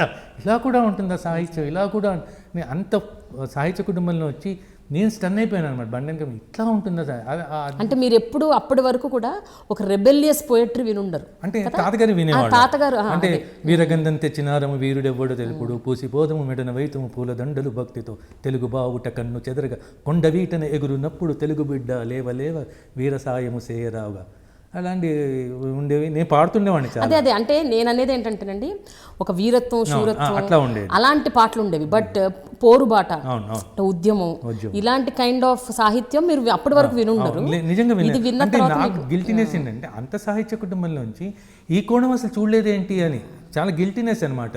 అది తెలియదు అన్న దానికంటే గిల్టీనెస్ నేను ఎందుకు చూడలేకపోయాను అన్నది ఉండేది. ఇంకా తర్వాత ఇక దాని క్షుణ్ణంగా అటువైపు బాగా అట్రాక్ట్ అయి ఉంటారు కదండి అప్పటికి. మా భూమి తర్వాత ఐ థింక్ ఒక సిరీస్ ఆఫ్ ఉద్యమాల సినిమాలు, అందుకని మిమ్మల్ని అప్పట్లో ఉద్యమాల హీరో అని అనేవారు, ఉద్యమాల సినిమాల హీరో అని లైన్గా. తర్వాత ఏంటండి అది యువతరం కదిలింది, ఈ చదువులు, తర్వాత ఇలా అనేక రకాల. మళ్ళీ మన నరసింహరావు గారిది ఇంకో సినిమా కూడా చేశారు, రంగుల ఉద్యమం అనలేము కానీ అండర్ కరెంట్ అంటే ఆల్మోస్ట్ అండర్ కరెంట్ అదే ఒక పెయింటర్ కమిటెడ్ పెయింటర్గా ఎలా మారాలి అని తీసుకున్నారు. ఆ సినిమాలో కూడా చాలా మంచి క్యారెక్టర్ అమ్మా. అంటే అంతవరకు నేను ఎప్పుడు పెయింటర్స్తో తిరగడం, నేను పెయింటర్ని కాదు కదా, దట్టు ఈజ్ సక్సెస్ఫుల్ పెయింటర్. నేను అప్పటికి వైకుంఠం వాళ్ళందరూ సక్సెస్ఫుల్ కాదు, వాళ్ళతో ఎంతో అనుబంధం ఉండేది కానీ అంత సక్సెస్ఫుల్ కాదు. నేను ఆ క్యారెక్టర్ వేయడానికి ఎంత కష్టపడాల్సి వచ్చిందంటే నేను వాళ్ళ ఉద్దేశంలో ఒక ఆర్టిస్ట్ని పెట్టుకున్నారనమాట, ఇతని క్యారెక్టర్ అనేది. ఇక పేరు చెప్పడం ఎందుకు అని నేను చెప్పట్లేదు. సో అలా ఉండాలి అని చెప్పి నేనేం చేశానంటే అలాంటి ఆర్టిస్టులు ఎవరున్నారు వాళ్ళందరినీ మెడ్రాస్లో కోరమండల్ అని ఒకటి ఉంది, అక్కడ ఆర్టిస్ట్ కాలనీ, అక్కడికి వెళ్ళి వాళ్ళతో కొన్ని రోజులు ఉండొచ్చాను అనమాట. అవన్నీ చేయడం బట్ట ఆ క్యారెక్టర్కు న్యాయం చేయడానికి అవకాశం వచ్చింది. మీ నాన్నగారు కేవలం రచయిత మాత్రమే కాదు, ఆయన dialogue writer, screen writer, story writer, director, కొన్ని సినిమాలు కూడా చేశారు ఆయన. అయితే ఆయన రాసిన సినిమాలలో ఎప్పుడు మీరు నటించలేదండి? ఆయన తీసిన సినిమాల్లో కానీ మీరు చైల్డ్ ఆర్టిస్ట్ కూడా చేశారు కాబట్టి అడుగుతున్నాను. నేను నాకు 6 years ఉన్నప్పుడు నాన్నగారు పోయారమ్మా. నేను చైల్డ్ ఆర్టిస్ట్ చేసేటప్పటికి నాన్నగారు పోయిన తర్వాత వచ్చేసింది. అప్పుడు బాలానందంలో ఉన్నప్పుడు అక్కడ నా పర్ఫార్మెన్స్ చూసి సతీ అరుంధతి అనే సినిమా తీస్తూ నన్ను చైల్డ్ ఆర్టిస్ట్గా అడిగారు అనమాట. అది చేసినప్పుడు జమున గారు పోనీ ఆయన రచనలు ఏదన్నా తెరకెక్కినవి, థియేటర్లో వచ్చినవి, లేకపోతే సినిమాలు తీసినవి అవేమన్నా మీరు చేశారా? అంటే నాన్నగారి సాహిత్య అకాడమీ నావల పండిత పరమేశ్వర సినిమా అని టెలిఫిల్మ్గా చేశాను. అది చాలా పెద్ద సక్సెస్ఫుల్ టెలిఫిల్మ్ అమ్మా. ఎందుకంటే చాలా అవార్డ్స్ వచ్చినాయి దానికి. మోర్ దెన్ అవార్డ్స్ ఏంటంటే దూరదర్శన్లో ఆ రోజులు, అంటే శాటిలైట్ ఛానల్స్ ఇంకా స్టార్ట్ కాలేదు, దూరదర్శన్లో చేసాం. దూరదర్శన్లో అది ఒక రోల్ మోడల్ టెలిఫిల్మ్ లాగా అయిపోయింది అనమాట. అది సో ఎవరు దూరదర్శన్కి వచ్చినా అలా ఉండాలి టెలిఫిలిం అంటుండేవాళ్ళు. నేను కూడా ఎందుకంటే ఇది గొప్ప అవకాశం, నాన్నగారికి నవల నాకు చేసే అవకాశం అని టెలిఫిలిం వాళ్ళు ఇచ్చారు, దూరదర్శన్ వాళ్ళు ఇచ్చారని చెప్పి అది కమిషన్ అనమాట, వాళ్ళే ఫైనాన్స్ చేసి తీయించారు అని చెప్పి తప్పించి తీశాను. డివి నరసరాజు గారు ఫస్ట్ టైం దానికి స్క్రిప్ట్ చేశారనమాట. డివి నరసరాజు సినిమా రైటర్ కదా, ఆయనతో నేను ఫస్ట్ టైం టీవీ అని చెప్పి మీరు చేస్తే బాగుంటుంది నేను నవల అని చేయించాను. సోమయాజులు గారు ఒక మంచి పాత్ర, తర్వాత రేణుకాని బాలచంద్ర సీరియల్స్లో యాక్ట్ చేసేదాడు, వీళ్ళందరితో కలిసి చేశాను అనమాట. తర్వాత నాన్నగారి కథలు కూడా నేను హిందీలో తీసానమ్మా. హిందీ దూరదర్శన్లో గోపీచంద్ క్యామర్ కహానీ అని చెప్పి హిందీలో వచ్చినాయి అనమాట. తర్వాత నాన్నగారి మీద డాక్యుమెంటరీ చేశాను, అన్నీ చేశాను. కానీ తాతగారి మీద ఎక్కువ చేయలేదు అని ఉండేది. నాకు జీవితంలో పెద్ద కోరిక అనమాట, తాతగారి మీద ఒక బయోపిక్ చేయాలి, ఆ వేషం నేను వేయాలి అని. Hope it comes true. Yeah, తొందరగా రావాలని చాలా దాని మీద వర్క్ కూడా చేస్తున్నాను. అంటే ఆ టైం అంటే ఆయన యాక్చువల్లీ బోర్న్ ఇన్ 1887, 1943లో పోయారు. ఈ గ్యాప్లో ఆ ఇయర్స్ అప్పుడు ఉన్నటువంటి రాజకీయ ఆర్థిక సంబంధాలు ఎలా ఉన్నాయి, ఆ జీవితాలు ఎలా ఉన్నాయి, దాని మీద కొంచెం స్టడీ కూడా చేస్తూ ఉన్నాను అనమాట. అది పక్కగా వచ్చినప్పుడు ఎందుకంటే చాలా మంచి సాహిత్యం అయింది. అంటే స్వాతంత్ర సమర యోధులైన తర్వాత ఆ టైంలో వీరగంధం తెచ్చిన పాట కానీ, తర్వాత అప్పుడు సెపరేట్ తెలుగు రాష్ట్రం కోసం ఉద్యమం జరుగుతున్న ఆయన పాటలు చాలా ఉండేవి అన్నమాట. అవన్నీ పెట్టి తిరిగిలిస్తే చాలా బాగుంటుందని నాకు పెద్ద కోరిక అది. అయితే ఒక విషయం చెప్పండి, మీ నాన్నగారు గోపీచంద్ గారు రచించిన అసమర్థుని జీవయాత్ర, అది అంటే అదే ఇందాక మీరు అన్నట్టు పవన్ కళ్యాణ్ గారితో పాటు కూడా చాలా చాలా గొప్ప గొప్ప వాళ్ళు, పెద్ద పెద్ద వాళ్ళు, ఎంతో మంది దాన్ని చదివి ఇన్స్పైర్ పొందిన వాళ్ళు ఇప్పటికీ. అది పబ్లిక్ సర్వీస్ కమిషన్ బుక్స్, అంటే తెలుగు లిటరేచర్లో సిలబస్లో ఒక వన్ ఆఫ్ ది మెయిన్. తర్వాత అది చాలా వాటికి పెట్టారు అప్పుడు, తెలుగు పీజీకి అది సెకండ్ చాలా వాటికి అది చేశారు. అది ఇప్పటికి కూడా నాకు తెలిసి ఏమంటే ఇప్పటికి కూడా హైయెస్ట్ రేటింగ్లో ఉందేను. ఇంకోటి ఏంటంటే రీపబ్లిష్ అయిన వాటిలో అసమర్థుని జీవితం రీపబ్లిష్ అయిన క్లాసిక్స్లో లేదు. మార్క్ ట్వైన్ ఉన్నారు కదా మా ఇంగ్లీష్ రైటర్, ఆయన అంటాడు అన్నమాట, క్లాసిక్ అంటే చదవాలనిపించేది, చదవడానికి బుద్ధి పుట్టింది అని. నేను అంటాను ఆయన అన్న విషయం అసమర్థుని జీవితం మటుకు సరిపోదు అది. ఎందుకంటే అసమర్థుని జీవితం చదివేదే ఎక్కువ చాలామంది ఇప్పటి వరకు, అది క్లాసిక్. దాన్ని అంటే సాహిత్యం తెలియని వాళ్ళు కూడా దానికి అర్థమయ్యేటట్టుగా ఉంటుంది. ఇప్పుడు చిన్న చిన్న పిల్లలు స్టూడెంట్స్ కూడా చదివి నాకు ఫోన్ చేస్తుంటారు. కానీ ఆ నవల ఇన్స్పిరేషన్తో ఎన్నో సినిమాలు వచ్చాయి కదండి. తర్వాత అంటే ఒక పాయింట్ తీసుకొని పర్సన్స్ ఫెయిల్యూర్ గురించి కానీ, ఒక సక్సెస్ గురించి కానీ డిపిక్ట్ చేసే క్యారెక్టర్స్. బట్ ఎందుకు స్ట్రైట్గా దాన్ని సినిమా ఎందుకు చేయలేకపోయారు ఎవరు? అంటే యాక్చువల్లీ జగయ్య గారు ఆ టైంలో ఆయన ఎందుకో చేద్దాం అనుకుని డ్రాప్ అయ్యారమ్మా ఆయన. తర్వాత నేనెందుకు దాని జోలికి వెళ్తలేదంటే, నాన్నగారు డైరెక్టర్ అయ్యి ఉండి నాన్నగారే అటెంప్ట్ చేయలేదు ఆ సినిమా తీయాలని. ఎందుకు అని నాకు అప్పుడు అర్థం కాదు. ఎందుకంటే నాన్నగారు డైరెక్టర్ కాకముందే రాశారు, అది 1947లో రాశారు. నాన్నగారు డైరెక్టర్ అయింది 1950. నాన్నగారు 3 ఫిలిమ్స్ చేశారు. తర్వాత కూడా ఎప్పుడూ ఆయన ఆ నవలని సినిమాగా చేయాలన్న కోరిక ఎందుకో పెట్టుకోలేదు. అది ఎందుకు, అది నవలగానే ఉండాలనే కోరిక, అది ఆ నవలలోనే క్లాసిక్గా ఉండాలని కోరిక ఏంటి అనేది నాకు ఇప్పటికీ అర్థం కాదు. ఆయనే అటెంప్ట్ చేయండి, మనం ఎందుకు దాని జోలికి వెళ్ళాలి అన్నది నేను అనుకుంటాను. ఎందుకంటే చదువుకున్న అమ్మాయిల్లో 1962లో పోయారమ్మా, 1966లో చదువుకున్న అమ్మాయిలకి ఆయనే డైలాగ్ రైట్. తర్వాత ఆయన దుప్పణ మసనవారికి చాలా సజెస్ట్ చేస్తున్నాడు అన్నపూర్ణ సంస్థకి. డాక్టర్ చక్రబ్రహ్మణం కోడూరు కౌశలదేవి గారిది, అది వాళ్ళకి సజెస్ట్ చేసి నాన్నగారే అనమాట. కానీ నాన్నగారు తన నవల అసమర్థుని జీవితం మాత్రం ఎవరికి సజెస్ట్ చేసేవాళ్ళు కాదు. మరి ఎందుకు అన్నది నాకు తెలియదు. మరి ఆయనే అటెంప్ట్ చేయింది, నేను ఎందుకు దాని జోలికి పోవాలి అని ఎందుకో దానికి నేను దూరంగా ఉంటాను. ఏమైనా ఆయన అది నవలగానే అలానే క్లాసిక్గానే ఉండాలని ఆయన కోరిక అవి ఉంటుందేమో, అలాగే ఉంచుదాంలే అన్నది అనుకుంటాను. ఇప్పుడు గోపీచంద్ గారి రాసిన నవల్స్ అన్ని రైట్స్ మీ దగ్గరే ఉంటాయి, నా దగ్గరే ఉంటాయి. సో ఇప్పుడు భవిష్యత్తులో ఎవరైనా దర్శకుడు, ప్రొడ్యూసర్స్ ముందుకు వచ్చి చేద్దాము అన్న ఒక థాట్తో వస్తే మీరు దానికి అంగీకరిస్తాను. మొన్న కూడా ఎవరో ఫోన్ చేశారమ్మా, నరసింహనంది అని ఆయన, ఇట్లా చేద్దాం అనుకుంటాను నాన్నగారు అంటే ముందు చెప్పారు, అసమర్థం తప్పితే మీరు ఏది చేస్తే నాకు పర్వాలేదు. ఎందుకంటే అది ఒప్పుకోరా మీరు? అసమర్థం నాన్నగారే అటెంప్ట్ చేయలేదు, మనం ఎందుకు దానికి అనేది, దాన్ని అది తెలుగు సినిమా సాహిత్యానికి దాన్ని డెడికేట్ చేసేద్దాంలే, దాన్ని మళ్ళీ సినిమాకి ఎందుకులే అని నేను అనుకుంది. అమ్మ ఇంకొకటి ఏంటంటే ఇంకొక 5-6 ఇయర్స్లో నా రైట్స్ కూడా పోతాయి. జనరల్ టు ఎవ్రీబడి అనమాట. అంటే ఒక రైటర్ రైట్స్ ఎప్పుడు 60 ఇయర్స్. సో 2012తో నాన్నగారు పోయి 60 ఇయర్స్ అవుతుంది. సో ఇక అప్పుడు రైట్స్ ఎవరికైనా పోతే అప్పుడు మనం కూడా ఐ కాంట్ స్టాప్ ఇట్. కానీ ఇప్పుడు మటుకు నా కోరిక ఏంటంటే ఆయన తీయలేదు కదా మనం ఎందుకు దానికి అని. అంటే అది రిజిడ్గా తీసుకున్న నిర్ణయం ఏం కాదు, కానీ ఇంకో సైకలాజికల్గా అనిపిస్తుంది. వద్దనుకున్నాడు కదా మనం ఎందుకు, ఆయన కోరిక కూడా ఎప్పుడు లేదు అసముద్రం తెయ్యాలి అని. ఎందుకంటే ప్రత్యేకాత్మ గారు వాళ్ళందరూ కూడా ఆ డోస్లో ఫేమస్ డైరెక్టర్, వాళ్ళకు ముచ్చటపడేవాళ్ళు. కానీ నాన్నగారు ఎందుకు ఎంకరేజ్ చేసేవాళ్ళు కాదు. ఆ ప్రత్యేకాత్మ గారు వచ్చి అడిగినా కూడా టాపిక్ తప్పించేవాళ్ళు. జగ్గయ్య గారికి ఎంతో కోరిక ఉండేది అది తీయాలని. నిజంగా ఆ డేస్లో జగ్గయ్య గారు చాలా సూటబుల్ కూడా సీతారామరావు పాత్రకి. అయినా నాన్నగారు ఎందుకో ఎంకరేజ్ చేయలేదు. అయితే మీ తాత ముత్తాతలు, మీ ఫ్యామిలీ యాక్చువల్గా మీరు జనరల్గా ఏ ప్రాంతానికి చెందినవారండి? ఎందుకంటే మిమ్మల్ని అందరూ కూడా తెలంగాణ వ్యక్తిగానే ఐడెంటిఫై చేస్తారు. తాతగారు ఫ్యామిలీ ఏమమ్మా అంగళూరు, కృష్ణా జిల్లా అంగళూరు. కానీ తాతగారు ఇంగ్లాండ్లో బారిస్టర్ చేశారు. బారిస్టర్ చేసి వచ్చిన తర్వాత ఆయన్ని రావడం ఇండియా రావడమే అప్పటికే ఆయన ఒక మంచి అద్భుతమైన నాటక రాశారమ్మా ఇండియా రాగానే. అప్పటికే ఆయన ఫేమస్ పోయిట్ కదా, అప్పటికే రాణా ప్రతాప్ అని అవన్నీ రాస్తున్నారు. బారిస్టర్ చేసి వచ్చిన తర్వాత అక్కడ ఉన్న దీంతో ఒక ఉత్సాహం ఆవేశంతో వచ్చి శంభుకవధ అని ఒక గొప్ప నాటక రాశారు అన్నమాట.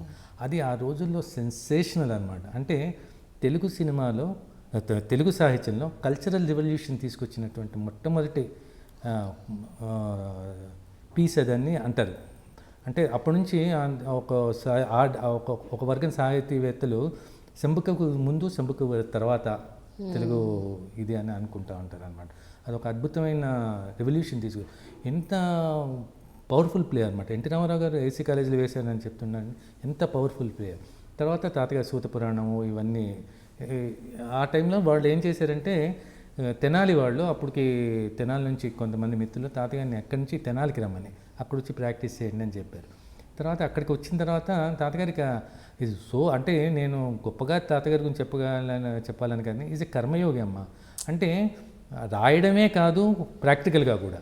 ఎందుకంటే ఆయన చైర్మన్గా తెనాలికి చైర్మన్గా కూడా పోటీ చేసి కలిసి 3 టర్మ్స్ ఉండి అనేకమైన సంస్కరణ తీసుకొచ్చారన్నమాట తెనాలిలో అనమాట. అట్లా ఆంధ్ర ఉద్యమంలో తెలుగు రాష్ట్రం ఉద్యమంలో పార్ట్ చేయడం ఇవన్నీ అట్లా తెనాలి రావడం తాతగారు జరిగింది. తర్వాత నాన్నగారు స్టూడెంట్ డేస్ అవన్నీ కూడా అక్కడి నుంచి తెనాలిగా వచ్చారు. తెనాలి నుంచి నాన్నగారు రైతు బిడ్డ సినిమా కోసం మెడ్రాస్ వెళ్ళారు. సో మెడ్రాస్ వెళ్ళిన తర్వాత తెనాలి అయిన తర్వాత అప్పుడు తెలుగు రాష్ట్రం మనకి ప్రత్యేకంగా రావడం కర్నూలు క్యాపిటల్ అయింది అప్పుడు. సో కర్నూలు క్యాపిటల్ అయితే అప్పుడు ప్రకాశం పంతులు గారు నాన్నగారిని ఫస్ట్ ఇన్ఫర్మేషన్ డైరెక్ట్గా కర్నూలుకి రమ్మని అడిగారు అనమాట. సో నాన్నగారు ఫస్ట్ ఇన్ఫర్మేషన్గా డైరెక్ట్. తర్వాత తెలుగు ఇటు తెలంగాణను ఆంధ్ర కలిసి కంబైన్ స్టేట్ అయింది. సో నాన్నగారు మళ్ళీ హైదరాబాద్కి ఇన్ఫర్మేషన్ డైరెక్ట్గా వచ్చారు. నేను కర్నూలు నుంచి నాన్నగారు హైదరాబాద్ వచ్చే టైంలో పుట్టాను. అంటే నేను కర్నూలులో పుట్టాను, నాకు 5 months ఉన్నప్పుడు నేను హైదరాబాద్ వచ్చాను అన్నమాట. సో నేను పూర్తిగా పెరిగిన వాతావరణం అంతా కూడా హైదరాబాద్ అనమాట.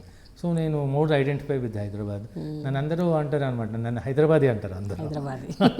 నీ లైఫ్ స్టైలు నువ్వు అంతా హైదరాబాదీ లైఫ్ స్టైల్లో ఉంటారు. బట్ మీరు తెలుగు భాష మాత్రం నార్మల్గా అందరూ మాట్లాడే తెలుగు భాష మీరు మాట్లాడతారు. At the same time Telangana మాట్లాడితే మాత్రం మీరు ఇంకా ఫక్తు తెలంగాణ వ్యక్తిగా మాట్లాడతారు. అంటే ఎగ్జాక్ట్గా యాక్సెంట్ అలాగే ఉంటుంది. How was that possible? అంటే చిన్నప్పటి నుంచి కూడా మేము నారాయణగూడలో ఉండేవాళ్ళం. నారాయణగూడలో ఇంట్లోనేమో ఈ భాష మాట్లాడుతూ ఉండేవాళ్ళం. బయట అంటే మిత్రులందరూ వాళ్ళే కదమ్మా. మాది పెద్ద టీం ఉండేది గల్లీ క్రికెట్ అని. గల్లీ క్రికెట్ అని దాని క్యాప్టెన్ ఏమో ఈ ఆర్టిస్ట్ చంద్ర కూడా తెలంగాణ, వైకుంఠం తెలంగాణ, నరసింహరావు గారు తెలంగాణ. మాకు చంద్ర క్యాప్టెన్ అనమాట. ఇక ఆ పోట్లాట్లు అన్ని తెలంగాణలోనే ఉంటాయి కదా జనరల్గా.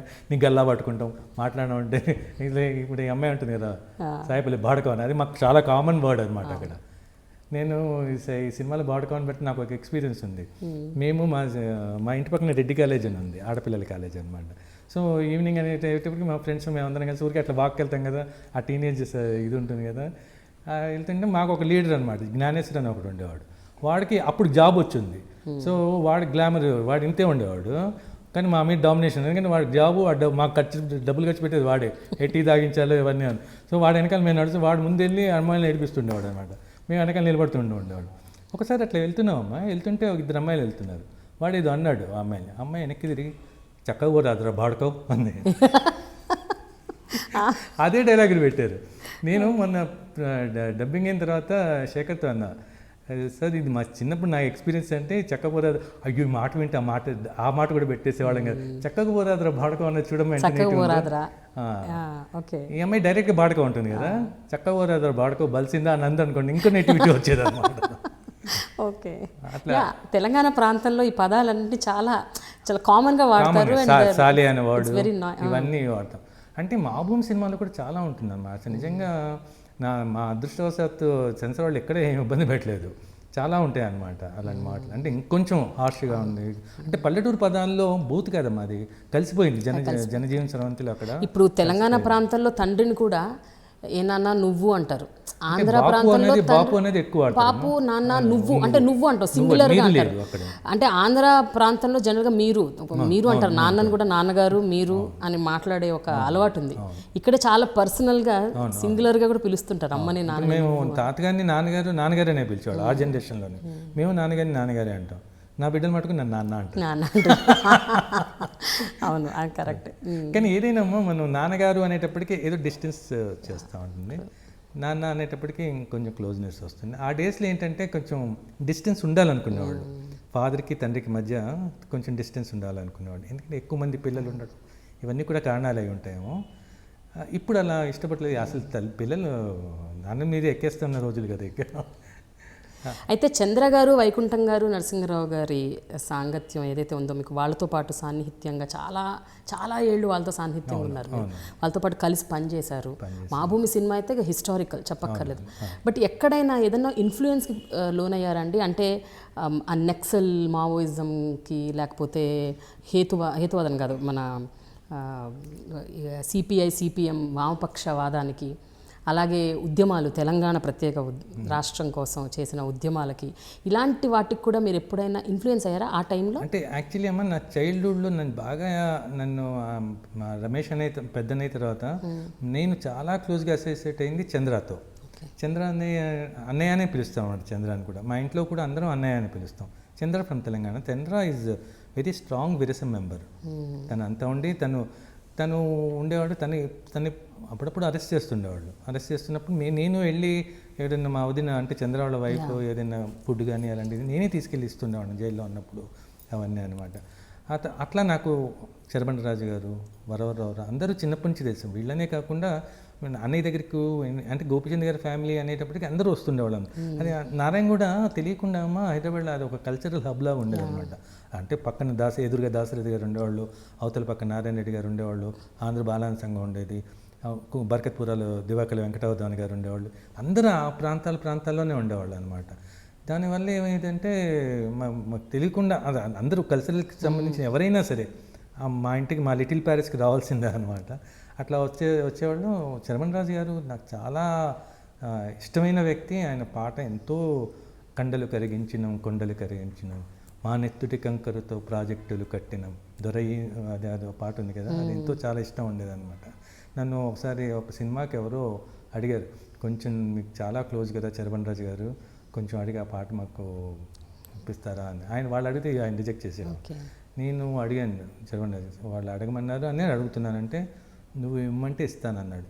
నేను అట్లా వద్దండి, నేను ఇమ్మని వాళ్ళెవరో కూడా నాకు పూర్తిగా తెలియదు, వాళ్ళు నన్ను అడగమన్నారండి, మీ ఇష్టమైతే ఇవ్వండి, నాకు ఎంత ఇష్టం, నువ్వు ఇమ్మంటే ఇస్తాను అన్న వర్డ్ చరమణరాజు గారు నాతో అనడం అన్నది.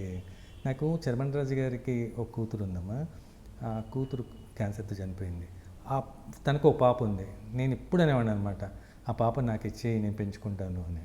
అలా ఇంటికి వెళ్ళాను అనమాట. ఇటు చరమణరాజు గారి మనవరాలుగా, ఇటు గోపిచంద్ గారి మనవరాలుగా పెరుగుతుంది, ఇచ్చేసి నాకు అని అంటుండేవాడిని అనమాట. కాకపోతే అంటే ఆ అమ్మాయికి ఇంకో బ్రదర్ ఉన్నాడు, తన దగ్గర ఉంటా ఉంది తన పాప. అట్లా అంటే వీళ్ళందరి త్యాగాలమ్మా నిజంగా. Kind of lot of mixed influences మీకు ఉన్నాయి. చాలా. దాన్ని బ్యాలెన్స్ చేసుకోవడానికి జీవితం సరిపోతా. ఎందుకంటే ఇటు వామపక్ష సిద్ధాంతాలు, తర్వాత ఇటు అమ్మ చాలా భక్తురాలు, అమ్మ స్పిరిచువాలిటీ, తర్వాత నాన్నగారి ఆధ్యాత్మిక భౌతికవాద సమన్వయం, తాతగారి హేతువాదం, గోరాగారి నాస్తికవాదం, మా గౌతమ్ ఘోష్ లాంటి వాళ్ళు, గౌతమ్ ఘోష్ కమిటెడ్ డైరెక్టర్స్ దగ్గర వర్క్ చేయడం, ఇవన్నీ చాలా చిన్నప్పుడు అన్నయ్య గారి దగ్గర. సో బేసికల్గా మీ వ్యక్తిత్వం ఇట్స్ బ్లెండ్ ఆఫ్ ఎవ్రీథింగ్. కానీ మీరు ఏది ఫోకస్డ్గా ఒక ఫలానా అని మిమ్మల్ని ఐడెంటిఫై చేయలేము. అంటే కంప్లీట్గా రేషనల్ అనలేము మిమ్మల్ని. అంటే సిచ్యువేషన్ ప్రకారంగా ఉంటున్నానమ్మా. యాక్చువల్లీ నేను బాహటంగా అక్కడ చాలా అవసరం ఉన్న పరిస్థితిలో ఉంటే చాలా కమిటెడ్గా వర్క్ చేస్తాను. అది అయిపోయిన తర్వాత ఇంకొక ఈ సిచ్యువేషన్లో మనం ఎలా ఉండాలి అన్నది, అంటే ఎస్కేపిజం కాదు, మనసు చెప్తున్నటువంటి విధానంగా ఎక్కువ వెళ్తూ ఉన్నాను అనమాట. అది ఏమో మరి తెలియకుండా మిస్టేక్ ఏమైనా ఎంటర్ అయిందో జీవితంలోకి, మార్మికవాదం ఏమైనా వచ్చిందేమో తెలియదు కానీ ఎక్కువ ఇష్టపడిన మాటకు హేతువాదంగా ఉండడానికే ఇష్టపడతాను. కాకపోతే ఏంటంటే నా చైల్డ్హుడ్, నా బర్త్ నన్ను ఎప్పుడు హాంట్ చేస్తాను. నేను నాన్నగారు అంత నమ్మారు సిద్ధి సాయిబాబాని, దాన్ని ఎలా కొట్టిపారేస్తాం మనం. నేను అందుకనే ఇప్పుడు కూడా చూడండి మ్యామ్, సిద్ధి సాయిబాబా ఫోటో ఉంటుంది, నేను స్నానం చేసి వచ్చి ఆయన దగ్గర కాసేపు కూర్చొని ఇక నా యాక్టివిటీస్ నేను స్టార్ట్ చేసుకుంటాను అనమాట. మరీ చాలా క్రైసిస్ వస్తే మటుకు అంత పోట్లాడతా కూడా, నీ వల్ల నేను పుట్టాను అంటారు, నువ్వు మటుకు నా గురించి పట్టించుకోవాలి. Okay, fine. అయితే మీరు ఎన్నో సినిమాలు ఉద్యమాలను బేస్ చేసుకుని తీసిన సినిమాలు ఉన్నా కూడా మీరు చాలా రొమాంటిక్ ఎంటర్టైనర్స్ కూడా చేశారు, లైక్ పెళ్ళిడు పిల్లలు. అసలు బాపు గారి దర్శకత్వంలో నటించాలని జనాలు తప్పించిపోతుంటారు. అలాంటిది మీకు అవకాశం చాలా సునాయాసంగా వచ్చిందని విన్నాను నేను. అలాగే మీరు వంశీ గారి దర్శకత్వంలో నటించారు. మీరు అసలు అంటే there is no, I think the so called good directors. ఇది మొదటి నుంచి అమ్మా అదేంటో మరి గమ్మత్తుగా ఆఫర్స్ అన్నీ, అంటే మా భూమి నుంచి ఈ సినిమా వరకు అవకాశాలు ఏవో నా ఇంటికి వచ్చి తలుపు తట్టేవమ్మా. అంటే ఈవెన్ మా భూమి చేసినప్పుడు నన్ను వాళ్ళే వచ్చి అడిగారు. తర్వాత ఆ సినిమా హిట్ అవగానే యువతరంగల్ని, ఆ తర్వాత మరో మలుపు వేజేడి సత్యనారాయణ గారు, తర్వాత టి కృష్ణ గారు, తర్వాత బాపు గారు, వాళ్ళందరూ వాళ్ళ నుంచే వచ్చేవన్నమాట ఆఫర్స్ అనమాట. అట్లా ఈవెన్ రాంగోపాల్ వర్మకి మా భూమి చాలా ఇష్టమైన, ఆయన స్టూడెంట్ డేస్లో ఉన్నప్పుడు ఆయన చాలా ఇష్టమైన సినిమా అంటే అది. ఆయన ప్రతి డైలాగ్ చెప్తారట కదండి, మొత్తం 2.5 గంటల సినిమా డైలాగులు. శివ నేను చేసేటప్పుడు అప్పటికి 9 ఏళ్ళు అయిపోయిందమ్మా, 89 కనుక 89 అని. నేను యాక్చువల్లీ మర్చిపోయా నా మా భూమి డైలాగులన్నీ, అంత నాకేం గుర్తులే, నాకు బండి బట్టి పాట ఇలాంటివి అవి. కానీ ఆయనకి ప్రతి డైలాగ్ గుర్తుందమ్మా. నువ్వు ఈడ గుంజబట్టి వాడు ఆడ గుంజబట్టినాడు, ఇలాంటివన్నీ కూడా అనమాట. చిన్న చిన్న వాటి అన్నిటి కూడా అసలు ఆల్మోస్ట్ స్క్రిప్ట్ చెప్తున్నట్టు ఉండేది తనతో కూర్చుంటే. తనన్న ఎంతో ఇన్స్పైర్ చేసింది ఆ సినిమా. నేను ఇంకోటి కూడా ఏంటంటే అమ్మా, మా ఆఫీస్ పంజగుట్టలో ఉండేది, పంజగుట్ట ఆఫీస్. ఆ పక్కిల్లే రాంగోపాల్ వర్మ వాళ్ళు. ఆయన అప్పుడు చిన్నోడే కదా, ఆ కల్చరు, ఆ సినిమా, గౌతమ్ ఘోష్, వీళ్ళు వాళ్ళు, అది ఎట్లా ఉండేదంటే మన పంజగుట్ట ఆఫీసు అది సినిమా ఆఫీస్లా ఉండేది కాదు. ఇప్పుడు పాటలు వీళ్ళందరూ వచ్చేవాళ్ళు, జన్నాట్య మండలి నుంచి వచ్చేవాళ్ళు, వాళ్ళు పాటలు, వాళ్ళు డ్యాన్సులు, ఇట్లా గందరగోళంగా ఉండేది అనమాట. ఇటు బెంగాలీ, గౌతమ్ ఘోష్ బెంగాలీ కదా, బెంగాలీ టీం వచ్చేది, వాళ్ళ బెంగాలీ పాటలు, రవీంద్రనాథ్ ఠాగూర్, రవీంద్ర మ్యూజిక్. అసలు ఎంత ఒక అద్భుతం అన్నమాట అది. అంటే ఇది 1 year పట్టింది, అది మాకు 2 years పట్టింది మా ఊరి సినిమా రిలీజ్ అవ్వడానికి. ఇవన్నీ కూడా రాంగోపాల్ వర్మకి సినిమా మీద అట్రాక్ట్ అవ్వడానికి చాలా ఉపయోగపడింది అనమాట. అందుకని ఆయనకి ఇప్పుడు నేను శివా చేస్తున్నప్పుడు ఏ టాపిక్ మేము మాట్లాడుతూ నెమ్మదిగా మా భూమి వైపు వెళ్ళిపోయి ఆ కబుర్లు చెప్తూ ఉండేవాడు అనమాట. అట్లా అనుకోకుండా ఇప్పుడు ఈవెన్ ఈ సినిమా కూడా శేఖర్ కమల్ గారి డైరెక్ట్ ఫోన్ చేసి మీరే వేయాలి ఆ వేషం అన్నాం. ఇలా ఆశ్చర్యంగానే ఉంటున్నాం. అంటే అందుకనే అనుకుంటాను, మరి ఇది ఏది మిస్టిసిజం లేకుండా ఇవన్నీ ఎలా జరుగుతున్నాయి, నేనేం పెద్ద ఎఫర్ట్ పెడతలేదు అంటే. మరి ఎంతోమంది కలలుగానే ప్రాజెక్ట్స్ ఇవన్నీ, ఎంతోమంది జీవితం ఒక డ్రీమ్స్ అనమాట. అటువంటి డ్రీమ్స్ నాకు అనుకోకుండా ఒకదాని వెనకాల ఒకటి వస్తుంది. ఆ తర్వాత ఇవనేక సినిమాలే కాకుండా నేను సినిమా చేయడం, ఆ రోజుల్లో ఆ డైరెక్టర్ మార్కెస్ బర్ట్లే వీళ్ళందరినీ పర్సనల్గా కాంటాక్ట్ చేసి. అసలు దీని గురించి మాట్లాడుకోవాలండి. మీరు సినిమాలు చేస్తున్న టైంలో మంచిగా లైన్గా చాలా సినిమాలు, ఆల్మోస్ట్ 30-35 సినిమాలు చేసి ఉంటారు. So all different kinds of roles play చేశారు. మెయిన్ రోల్ చేశారు, సైడ్ రోల్ చేశారు, క్యారెక్టర్ రోల్స్ చేశారు, రకరకాలు. కొన్నిటికి బాగా గుర్తింపు వచ్చింది, కొన్నిటికి రాకపోయినా మీ పాత్రకు గుర్తింపు వచ్చింది. సో ఇలాంటి సిచ్యువేషన్స్ బాగా చూశారు మీరు. But why did you suddenly leave cinema అండి? అది లీవ్ సినిమా కాకుండా మీరు వెళ్ళింది కంప్లీట్గా డాక్యుమెంటరీ ఫిల్మ్ మేకింగ్ వెళ్ళిపోయారు టోటల్గా, డాక్యుమెంటరీస్ తీయటంలోకి. కనీసం సినిమాల్లో ఉంటూ వేరే సినిమాలు తీయటం, ప్యారలల్ సినిమాకి మీరు పెట్టింది పేరు. సో అసలు అన్నిటినీ అవన్నీ వదిలేసి డాక్యుమెంటరీస్ వైపు ఎందుకు వెళ్ళారు? అంటే నాకు చిన్నప్పటి నుంచి కూడా ఏముండేదంటే, నాకు చాలా ఇష్టమైన దర్శకుడు సత్యజిత్ రే అమ్మ.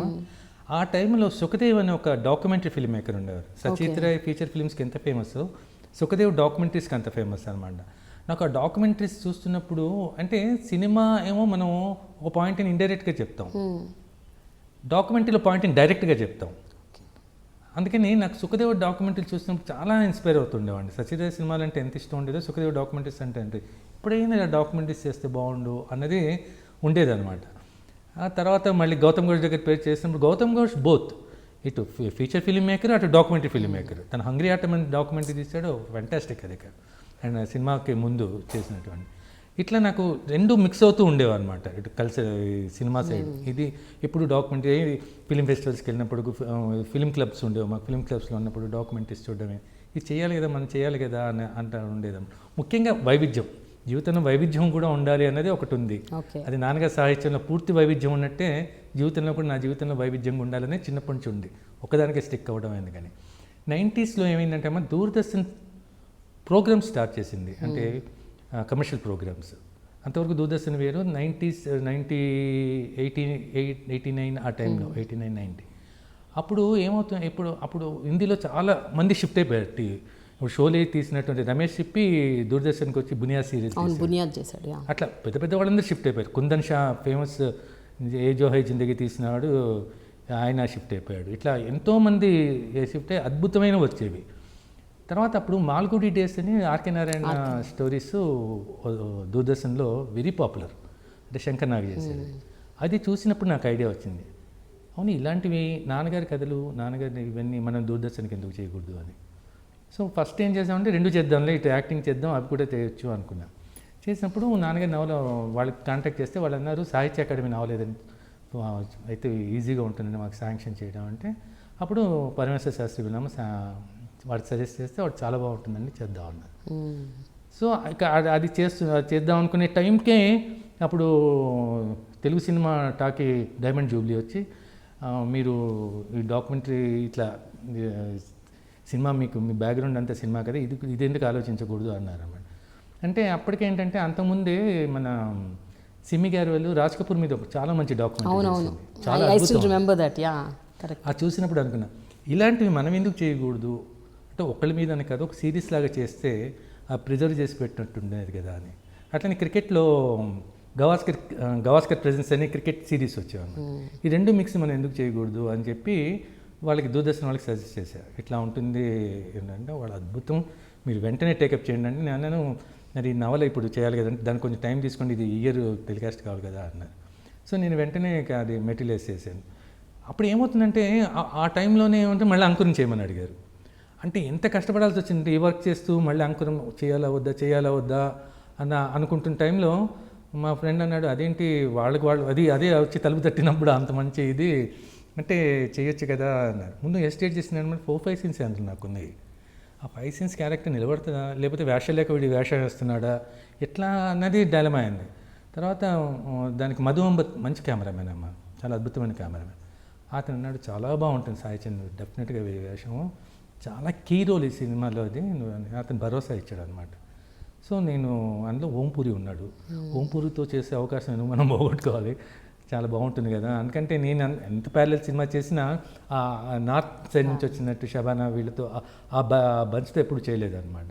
సో ఓంపూరి కూడా ఉన్నాడు, రేవతి ఉంది, చేయొచ్చు కదా బాగుంటుంది అని తీసుకుని అది చేసి ఇవి ఏమవుతుందంటే అది చేసి రాజమండ్రి షూటింగ్ చేసి వీళ్ళేమో దూరదర్శన్ వాళ్ళు ఫోన్ చేసి కొన్ని ఇయర్ అయిపోతా ఉంది మీరు తొందరగా టేకప్ చేయండి అని వీళ్ళు ఇన్ని ప్రెజర్స్ అయిపోయినప్పుడు నేను అనుకున్నాను నేనే అనుకున్నాను నువ్వు ఏదో ఒకటి డిసైడ్ చేసుకో, యాక్టింగ్ చేస్తావా అవి చేస్తావా ఏదో ఒకటి డిసైడ్ చేసుకుంటే అప్పుడు అనుకున్నాను ఇన్ని మంచి వేషాలు వేసాం కదా ఇది ఒక గొప్ప అవకాశం. దూరదర్శన్ అంటే అప్పుడు చాలా పవర్ఫుల్ మీడియాగా తయారైంది అనమాట.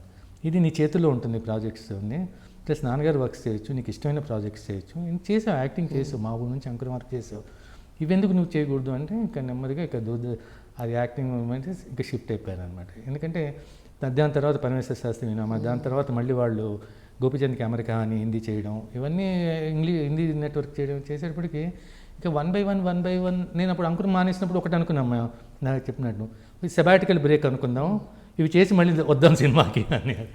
అందుకని అట్లా స్ఫూర్తిగా మానేస్తే నా భావన ఎందుకు మనకు ఉండాలి, మరి ఎప్పుడైనా రావచ్చులే అనుకున్నాను. తర్వాత ఇవన్నీ చేసి తర్వాత ఇవన్నీ బాగా సక్సెస్ అయ్యేటప్పటికి గవర్నమెంట్ ఆఫ్ ఇండియా నుంచి నాకు చాలా ప్రపోజల్స్ వచ్చినాయి అనమాట. అంటే అగ్రికల్చరు, తర్వాత రూరల్ డెవలప్మెంటు, ఎడ్యుకేషను, వీటన్నిటి మీద డాక్యుమెంటరీస్ హ్యూజ్ శాంక్షన్స్ స్టార్ట్ అయినాయి. ముందు అగ్రికల్చర్ అంటే నాకు చాలా ఇష్టమైన విషయం ఏంటంటే అమ్మ మనం సిటీలో ఉంటున్నాం, మనం అసలు ఆ కోణమే ఆలోచించట్లేదే అటు, అంటే నాకు గిల్టీనెస్ అనమాట. నాన్నగారికి ఏమో చాలా ఇష్టం రైతు జీవితాలంటే, ఆయన అద్భుతమైన కథలు ఉన్నాయంట, మమకారం ఈ సినిమా కథలన్నీ కూడా. మనం ఎందుకు చేయకూడదు అతను రైతు ఇలా గ్రామీణ జీవితము ఇవన్నీ మనం ఇప్పుడు నగర జీవితంలోనే ఉంటున్నాం కదా, అవి ఎందుకు చేయకూడదు అని అగ్రికల్చర్ చేశాను. అగ్రికల్చర్ చేయడం అనేది బాగా నేను చాలా సాటిస్ఫాక్షన్ అనమాట. ఎందుకంటే అవన్నీ రీసెర్చ్ డాక్యుమెంటరీస్ అమ్మా అవి. అంటే సైంటిస్టులు వాళ్ళందరూ అగ్రికల్చర్ సైంటిస్టులు వాళ్ళందరూ ఇన్వాల్వ్ అయ్యి చేసినటువంటి డాక్యుమెంటరీస్ అనమాట. రైస్ మీద, జోర్ మీద, తర్వాత ఈ గ్రెయిన్స్ని ఎలకలు తినేస్తూ ఉంటాయి, పక్షులు వాటిని ఎట్లా మనం సేవ్ చేసుకోవాలి, గ్రెయిన్ స్టోరేజ్ ఎలా చేయాలి. ఫుడ్ సెక్యూరిటీ మీద కూడా చాలా చేశారు కదా, ఫుడ్ సెక్యూరిటీ మీద కూడా చాలా చేశారు కదా డాక్యుమెంటరీస్. అవన్నీ చేసిన తర్వాత నెమ్మదిగా అనుకోకుండా కార్పొరేట్ ఫిల్మ్స్ వాళ్ళు కూడా ఇన్వైట్ చేయడం మొదలుపెట్టారు అనమాట. ఆ టైంలోనే యునైటెడ్ నేషన్స్ నుంచి కూడా UNDP ప్రాజెక్ట్స్ చాలా చేయాల్సి వచ్చినాయి. అన్నీ ఏంటంటే రూరల్, నా ఫేవరెట్ సబ్జెక్ట్ అయిపోయింది అనమాట. రూరల్ చేద్దామని. డెస్టినీ చూడండి, ఎవ్రీథింగ్ మీ డోర్ స్టెప్కి వచ్చాయి, అన్నీ మీ దగ్గరికి వచ్చి మీ తలుపు తట్టాయి తప్ప మీరు ఎవరి తలుపు తట్టలేదు ఇంతవరకు. అది అలా జరగలేదమ్మా.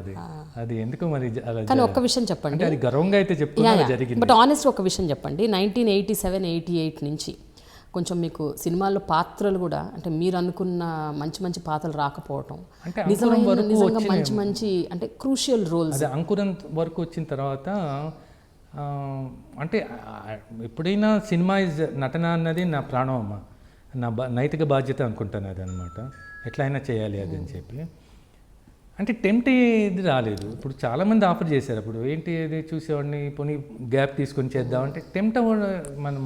ఎందుకంటే పొద్దున్నే షూటింగ్కి వెళ్తున్నప్పుడు ఇవాళ షూటింగ్కి వెళ్తున్నాం, ఒక అద్భుతం సినిమా సీన్ చేయబోతున్నాం, మంచి యాక్టర్స్తో కలిసి కాంబినేషన్ చేయబోతున్నాం.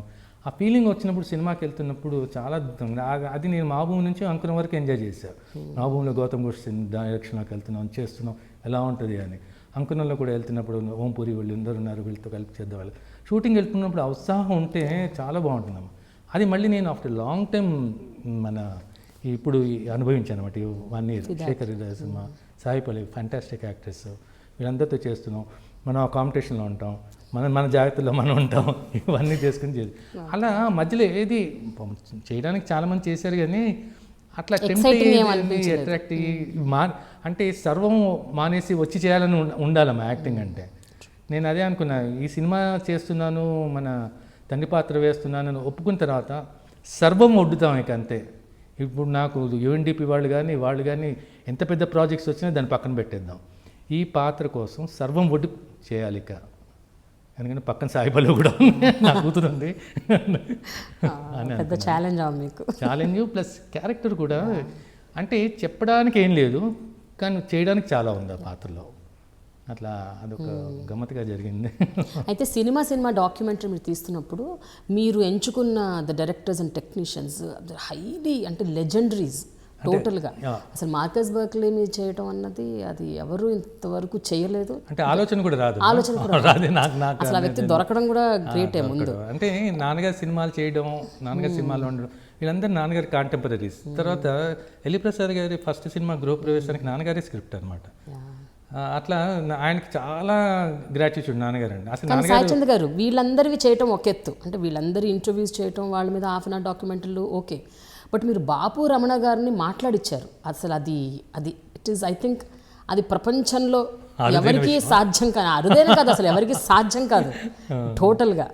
ఏమైందంటే నేను బాపు గారు రమణ గారు సినిమా కూడా చేశాను. నేను అప్పటికి పెళ్లి చేస్తున్నాను, అయినా కూడా వాళ్ళు అసలు ఇవ్వరు కదా, ఇంటర్వ్యూలు ఇవ్వరు, ఎవరితో మాట్లాడరు, కెమెరా ముందుకు రారు. అది మా వదిలేసి సాయిచంద్ వదిలేదు ఇంటర్వ్యూస్. అది నేనే వదలదలుచుకోలేదు వాళ్ళని. సో నవోదయ పబ్లిషర్స్ అని మాకు నాన్నగారు పబ్లిష్ చేస్తున్నారు. వాళ్ళు బాపు గారికి చాలా క్లోజ్ అండి, నామన్నారు. ఆయనకి చెప్పా, ఆయన ఉత్తరాలు రాశారు. ఆయన ఉత్తరాలు రాసినా రెస్పాండ్ లేదు. ఏం చేయాలి అనుకుని నేను ఏం చేశానంటే చివరి ప్రయత్నంగా ఎల్వి ప్రసాద్ గారి మీద అప్పుడు చేసి ఉంచా ఆల్రెడీ. ఎల్వి ప్రసాద్ గారు, మార్కేజ్ బర్ట్లే, సాలు రాజేశ్వరరావు అంటే బాపు గారికి చాలా ఇష్టం అనమాట. ఎందుకంటే ఎప్పుడు బాపు గారు అంటారు నాకు, ఆయన రమణ గారి జోకు, ఈయనకి సాలు రాజేశ్వరరావు అంటే ఇష్టం, తీసిన సినిమాలో మటుకు మహాదేవుని మ్యూజిక్. అట్లా సాలు రాజేశ్వరరావుది, మార్కేజ్ బర్ట్లేది, ఎల్వి ప్రసాద్ గారిది క్యాసెట్ చేసి ఆయనకి పంపించి చెప్పా, సార్ నేను క్యాసెట్ పంపుతున్నాను, చూడండి, మీరు చూసి మీకు నచ్చితే చేయండి, లేకపోతే నో ప్రాబ్లం, ఒకసారి అట్లా ఉంటుంది ఫార్మేట్, ఒకసారి చూడండి. ఏమమ్మా చూశారు, నెక్స్ట్ డే ఫోన్ చేసి నేను చేస్తున్నాం ఇది అన్నారు. నాకు అది నిజంగా ఒక వండర్ అనమాట. ఇంకొక గొప్ప విషయం ఏంటంటే అమ్మా, మేము వెళ్ళేటప్పటికీ అది మేము చేయడం కాదు, వాళ్ళే ఎలా చేస్తే బాగుంటుంది అన్నదాన్ని ప్లాన్ చేశారనమాట. ఇట్లా మీ ఇద్దరం యాక్చువల్లీ సినిమా డాక్యుమెంటరీస్ పూర్తిగా ఇండివిజువల్గా, ఇప్పుడు బాబు మన ఎల్లి ప్రసాద్ గారే, నాగిరెడ్డి గారే, మార్కేష్ భట్ల అని సార్లు రాజేశ్వరరావు. ఈ డాక్యుమెంట్లో ఇద్దరు కూర్చుంటారు, ఇద్దరు కలిపి చేస్తారు అనమాట. ఆయన స్టూడియో ఆయన అంతా అరేంజ్ చేశారు, ఆయన స్టూడియోలో చేసాము, ఆయన అంతా అరేంజ్ చేశారు. కింద కుర్చీలో కూర్చుందామంటే కింద కూర్చుంటే బాగుంటుందా సాయిచంద్ అంటే నేను మళ్ళీ వాళ్ళకి కన్వీనియంట్గా ఉంటుందని వాళ్ళ కెమెరామెన్తోనే అది షూట్ చేయించాను.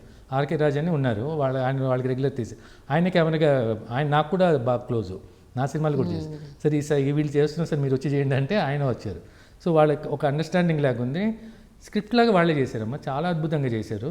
నేను మాట్లాడతారు ఒక సినిమా గురించి, ఆయన మాట్లాడతారు ఒక సినిమా గురించి, మాకు పొగరు ఆ రోజుల్లో అందుకని మేము పొగరుగా ఇలా చేసామని వీళ్ళు చెప్తారు ఇట్లా అనమాట. చాలా అద్భుతంగా వచ్చింది అది. అంటే అన్నీ చాలా బాగుంటాయి. ఇదేంటంటే మనకి చాలా ప్లెజెంట్గా ఉంటుంది అనమాట. బాపు రమణ గారు చేసింది అనమాట. మీకు వాళ్ళ ఆతిథ్యం ఉంటుందమ్మా, నిజంగా మనం ఫిదా అయిపోవాల్సిందే. వాళ్ళ ఇంటికి మన షూటింగ్కి వెళ్తే మొత్తం అందరికీ వాళ్ళు బ్రేక్ఫాస్ట్ బయట నుంచి ఒక బ్రేక్ఫాస్ట్ ఒక ఇడ్లీ వడ ఒక ఇది కాదు, ఇది మన పని మీద మనం ఒక గంట సేపు షూటింగ్కి వెళ్తాం, మొత్తం అరేంజ్ చేస్తున్నాయమ్మా. పొంగలు, ఇడ్లీ, వడ, పెసరట్టు, దోశ, పూతరేకులు, అది ఏంటది నాకు అర్థమే కదా, అది చేసే బ్రేక్ఫాస్ట్ అని. నేను ఇందాక చెప్పినట్టు మనం అందరం ఫిదా అయిపోవాల్సిందే వాళ్ళ ఆతిథ్యానికి.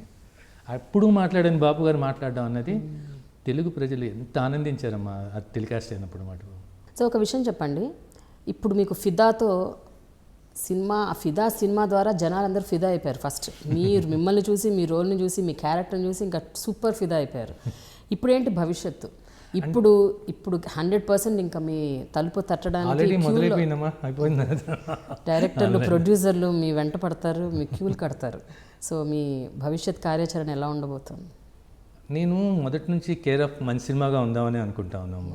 అంటే మా భూమి నుంచి అంకురం వరకు చేసిన, ఆ తర్వాత నేను డాక్యుమెంటరీ చేసిన, ఏది చేసినా ఒక సోషల్లీ రెస్పాన్సిబిలిటీ ఉండాలి, నైతిక బాధ్యతతో మనం వ్యవహరించాలి, ఏది చేసినా అలా ఉండాలి అనే దాంతో చేస్తున్నాం. ఇప్పుడు ఈ సినిమా తర్వాత కూడా ఏది చేసినా కూడా ఆ బాధ్యతలోనే, అంటే నా బాధ్యతనే చేస్తాను. కానీ అదే కేర్ ఆఫ్ మంచి సినిమాగా ఉండాలి, మంచి సినిమాలు చేద్దాము. ఎందుకంటే అమ్మ ఇప్పుడు ఇంత మంచి సినిమా చేసి రేపు నేను ఏదైనా మామూలు 2 సినిమాలు చేస్తే మీరే ఇంత నన్ను మెచ్చుకునేవాళ్ళు, మీరే అంటారు అంత మంచి సినిమా చేసి మీకు ఏం అవసరం వచ్చినా సినిమాలు చేశారండి అని మీరు అంటున్నారని అనే కాకుండా నా మనసు కూడా ఒప్పుకోవట్లేదమ్మా అది. అందుకని ఏదైనా మంచి వేషం వచ్చినప్పుడు నేను నెవర్, అంటే మా భూమి నుంచి ఈ సినిమా వరకు నెవర్ వరీడ్ అబౌట్ రిమండేషన్స్ అమ్మా. నేను సంపాదించుకుంటున్నాను, నాకు ఉంటున్నాయి, నాకు కానీ నటన నా ప్రాణం కాదు అంతే. దానికోసం ఈ సర్వ శక్తులు కొడతాను, సర్వం పోగొట్టుకోవడానికి సిద్ధమే. కానీ ఆ పాత్ర కూడా అలా ఉండాలి, ఒక ఛాలెంజ్లా ఉండాలి. నేను అన్నీ వదులుకొని ఆ పాత్ర నన్ను పిలుస్తూ ఉంటే నేను పరిగెత్తడానికి సిద్ధంగా ఉన్నాను అన్నమాట. బట్ నిజంగా ఒక హైపోథెటికల్ క్వశ్చన్ అండి, maybe from now next 2-3 years అనుకుందాం, ఒక చిన్న హైపోథెటికల్గా. ఈ 2-3 yearsలో మీకు you are flooded with offers, అది కూడా good offers, the best offers, మిమ్మల్ని ఎక్సైట్ చేసే ఆఫర్స్ వచ్చినాయి అనుకోండి. అప్పుడు మీ డాక్యుమెంటరీల పరిస్థితి ఏంటి? మీరు చేసే మీ ఇతర పనుల పరిస్థితి ఏంటి? ఇంకో మనిషికి 24 hours ఇచ్చారు కదమ్మా, మనకి టైం లేదని అనుకోవడానికి వీలేదు. ఎందుకంటే ఆ సేమ్ అవర్సే గాంధీకి ఇచ్చారు, టాటాకి ఇచ్చారు, ఇంకా గొప్ప గొప్ప వాళ్ళందరికీ ఇచ్చారు. మరి వాళ్ళందరూ ఎలా చేశారు, మనం అలాగే చేయగలం అనుకోవాలనుకుంటామా. So you manage both? I think I can manage. ఎందుకంటే టైం మేనేజ్మెంటే కదా తల్లి ఉండేది అంతా జనరల్గా. ఎందుకంటే గాంధీ గారిని ది బిగ్గెస్ట్ ఎగ్జాంపుల్ అమ్మా. అంత స్వతంత్ర పోరాటంలో ఉండి ఆయన ఎవరైనా ఉత్తరం రాస్తే వెంటనే ఉత్తరం రాసేవాడు ఆయన. తర్వాత ఏ పని ఉంటే ఆ పనికి అటెండ్ అవుతుండేవాడు. మరి ఆయనకి కుదిరిన టైము అదే 24 hours కదమ్మా మనకి దేవుడు సృష్టించింది. మనకి టైం లేదు అనుకోవడం అనేది మనం తప్పించుకునే వాంకే అమ్మ. అది అంటే డెడికేటెడ్గా పూర్తిగా దానికి న్యాయం చేయడం కోసం అని కొంచెం దాని నుంచి బ్రేక్ తీసుకోవడం ఈజ్ డిఫరెంట్. కానీ నాకు టైం లేక చేశాను అనేది మటుకు పూర్తిగా మనం ఎస్కేప్ చేసుకోవడమే అవుతుంది. మళ్ళీ ఒకసారి ఫిదా సినిమా దగ్గరికి వద్దామండి. ఫిదా ప్రొడ్యూసర్ దిల్ రాజు గారు బేసికల్గా వెరీ సెన్సిబుల్ ప్రొడ్యూసర్. ఆయన ఏది థీమ్ ఎంచుకున్నా దానికి ఖచ్చితంగా అంటే ఇది కరెక్ట్గా వర్కౌట్ అవుతుంది అని ఒక గట్ ఫీలింగ్ ఉంటుంది ఆయన. ఆ గట్ ఫీలింగ్తోనే ఏ ప్రాజెక్ట్ అయినా తీసుకుంటారు. సో ఈ ప్రాజెక్ట్ తీసుకున్నప్పుడు శేఖర్ గారు మీ పేరు సజెస్ట్ చేసినప్పుడు దిల్ రాజు గారి రియాక్షన్స్ ఏంటంటే అప్పుడు అంటే ఈ సినిమా నేను అనుకోవడం అమ్మా, అది శేఖర్ గారికి టోటల్గా వదిలేశారు ఆయన దిల్ రాజు గారు. శేఖర్ గారి నిర్ణయాలే అక్కడ అనమాట. ఆయన ఏది చెప్తే ఇక దిల్ రాజు గారు అది. ఎందుకంటే జనరల్గా దిల్ రాజు గారు కొంచెం స్క్రిప్ట్లోనే ప్రాజెక్ట్లోనే అన్నింటిలో ఇన్వాల్వ్ అవుతారు. ఈ పర్టికులర్ ప్రాజెక్ట్ ఎందుకో అది అంటే శేఖర్ గారు పెట్టిన కండిషన్ కూడా అది ఉండేమో, వాళ్ళిద్దరు మ్యూచువల్ అండర్స్టాండింగ్ ఏమో తెలియదు. కానీ ఈ సినిమా ఎవ్రీథింగ్ ఈవెన్ ప్రొడక్షన్లో కూడా వాళ్ళ ప్రొడక్షన్ పీపుల్ చాలా తక్కువ ఉన్నాయి. శేఖర్ గారి ప్రొడక్షన్ పీపులే ఎక్కువ ఉండేవాళ్ళు అనమాట. అన్నీ everything has taken care bye వీళ్ళ గ్రూప్ టీమే ఉండేది అనమాట. ఈయన అసిస్టెంట్ దగ్గర కెమెరా అంత మొత్తం వాళ్ళ ఆయన ఏదో ఉంది కదమ్మా, ఏంటో మీరు జోక్ కూడా వేసారు అప్పుడు. ఆయన కంపెనీ పేరు అమిగోస్. ఆయన అమిగోస్ మీద ఆయన ఇంటర్వ్యూలో మొత్తం వాళ్ళ గ్యాంగ్ ఉంటుంది అక్కడ. మొత్తం అమిగోస్ గ్యాంగే అది. దిల్ రాజు గారు ఆయనకి పూర్తిగా ఆయనకి చేశాను. ప్లస్ దిల్ రాజు గారు అంటే నేను అనుకుంటున్నాను దిల్ రాజు గారు ఉండబట్టే ఇప్పటికీ చిన్న సినిమాలు వస్తున్నాయేమో ఇక్కడ అని. అంత పెద్ద ప్రొడ్యూసర్ ఎందుకు కూడా చిన్న సినిమాలకి ఆయన ఇస్తున్నటువంటి ఇంపార్టెన్స్ రియల్లీ గ్రేట్ అమ్మా. అది ఆయన ఎప్పుడైనా షూటింగ్ స్పాట్కి వచ్చేవాడు అమ్మ, చాలా తక్కువ. అంటే దిల్ రాజు గారు రెగ్యులర్ షూటింగ్లో ఉంటాను అనేవాళ్ళు. మన సినిమాకి దీనికి మటుకు చాలా తక్కువ ఆయన వచ్చిందనమాట. పూర్తిగా వీళ్ళకి హ్యాండ్ ఓవర్ చేసేసినట్టు ఆ ప్రాజెక్ట్. రిలీజ్ అయ్యాక దిల్ రాజు గారి రియాక్షన్ ఏంటి మిమ్మల్ని చూసి? దిల్ రాజు గారి వల్ల నాకు చాలా మంచి జరిగింది ఏంటంటే, ఆయన సోదరుడు నరసింహారెడ్డి గారు నేనంటే చాలా ఇష్టమైన వ్యక్తి అనమాట. అంతకుముందు పరిచయం లేదు. ఈ సినిమా వల్ల నాకు ఆయన వల్ల జరిగిన గొప్ప ఏంటంటే ఆయన ఒక ఆప్తమిత్రుడు దొరకడం నరసింహారెడ్డి గారు అనమాట. అయితే ఒకటండి, దిల్ రాజు గారు పక్కన పెట్టండి, మిగతా ఇప్పుడు పెద్ద పెద్ద ప్రొడ్యూసర్స్, పెద్ద డైరెక్టర్స్, ఇప్పుడు ఇండస్ట్రీలో ఉన్నవాళ్ళు ఎవరైనా మీకు పర్సనల్గా కాల్ చేసి లేకపోతే పర్సనల్గా మిమ్మల్ని కలిసి ఈ సినిమా గురించి ఏమైనా అప్రిసియేషన్స్ అవి చేశారా? చాలా అమ్మా. ఇప్పుడు ఫర్ ఎగ్జాంపుల్ ఇప్పుడు తమ్మారెడ్డి భరద్వాజ్ అక్కడ ఉన్నారు మన అమెరికాలో. నాకు చిన్నప్పటి నుంచి తెలుస్తాను. ఆయన ఎప్పుడు మా భూమి నుంచి అంకురం వరకు అన్ని సినిమాలతోనూ చూశాడు. ఎప్పుడు నువ్వు బాగా చేసావు ఒక మాట కూడా అనలేదు. ఈ సినిమా చూసి అమెరికా నుంచి నాకు మెసేజ్ పంపించాడు, congrats for the greatest performance అని. నేను స్టన్ అయిపోయి ఈయన దగ్గర నుంచి ఇంత పొగడితే ఏంటని నేను ఫోన్ చేశాను. అదేంటనే నువ్వు అన్ని సినిమాలు చూసి ఒక్కరోజు కూడా బాగా చేసేవాళ్ళు బాగానే చేసేవాళ్ళని కూడా అనలేదు, దీనికేంటి ఇంత గ్రేట్ పర్ఫార్మెన్స్ అని చెప్తున్నావు అంటే, ఏదైనా రా ఈ సినిమా నీది నీ కూతురుదే అన్న. మీ ఇద్దరు సినిమా అన్నాడు. ఇంకా ఎవరు మాట్లాడారు? ఇంకా చాలామంది అసిస్టెంట్ డైరెక్టర్స్ అందరూ, అలన్ శ్రీధర్ వీళ్ళందరూ కూడా ఫోన్ చేశారు. It's wonderful. అంటే ముఖ్యంగా అమ్మ చిన్న పిల్లలు చేస్తూ ఉన్నారు. అది స్టూడెంట్స్ వాళ్ళు అందరూ రకరకాల. ఇంకా అంటే నేను బాగుంటుంది అంటే శేఖర్ కమల్ ముందు నుంచి అంటున్నాడు, రిలీజ్ తర్వాత అందరూ మీకు ఫిదా అయిపోతారండి అని. అది అట్లానే జరిగింది అనమాట. అయితే సాయి చంద్ గారికి ఒకవేళ ఆ సినిమాలో ఆ తెల్ల గడ్డం లేకపోయి ఉంటే మిమ్మల్ని నాన్న అని ఎవరు అనరేమో, ఊహించుకోరేమో.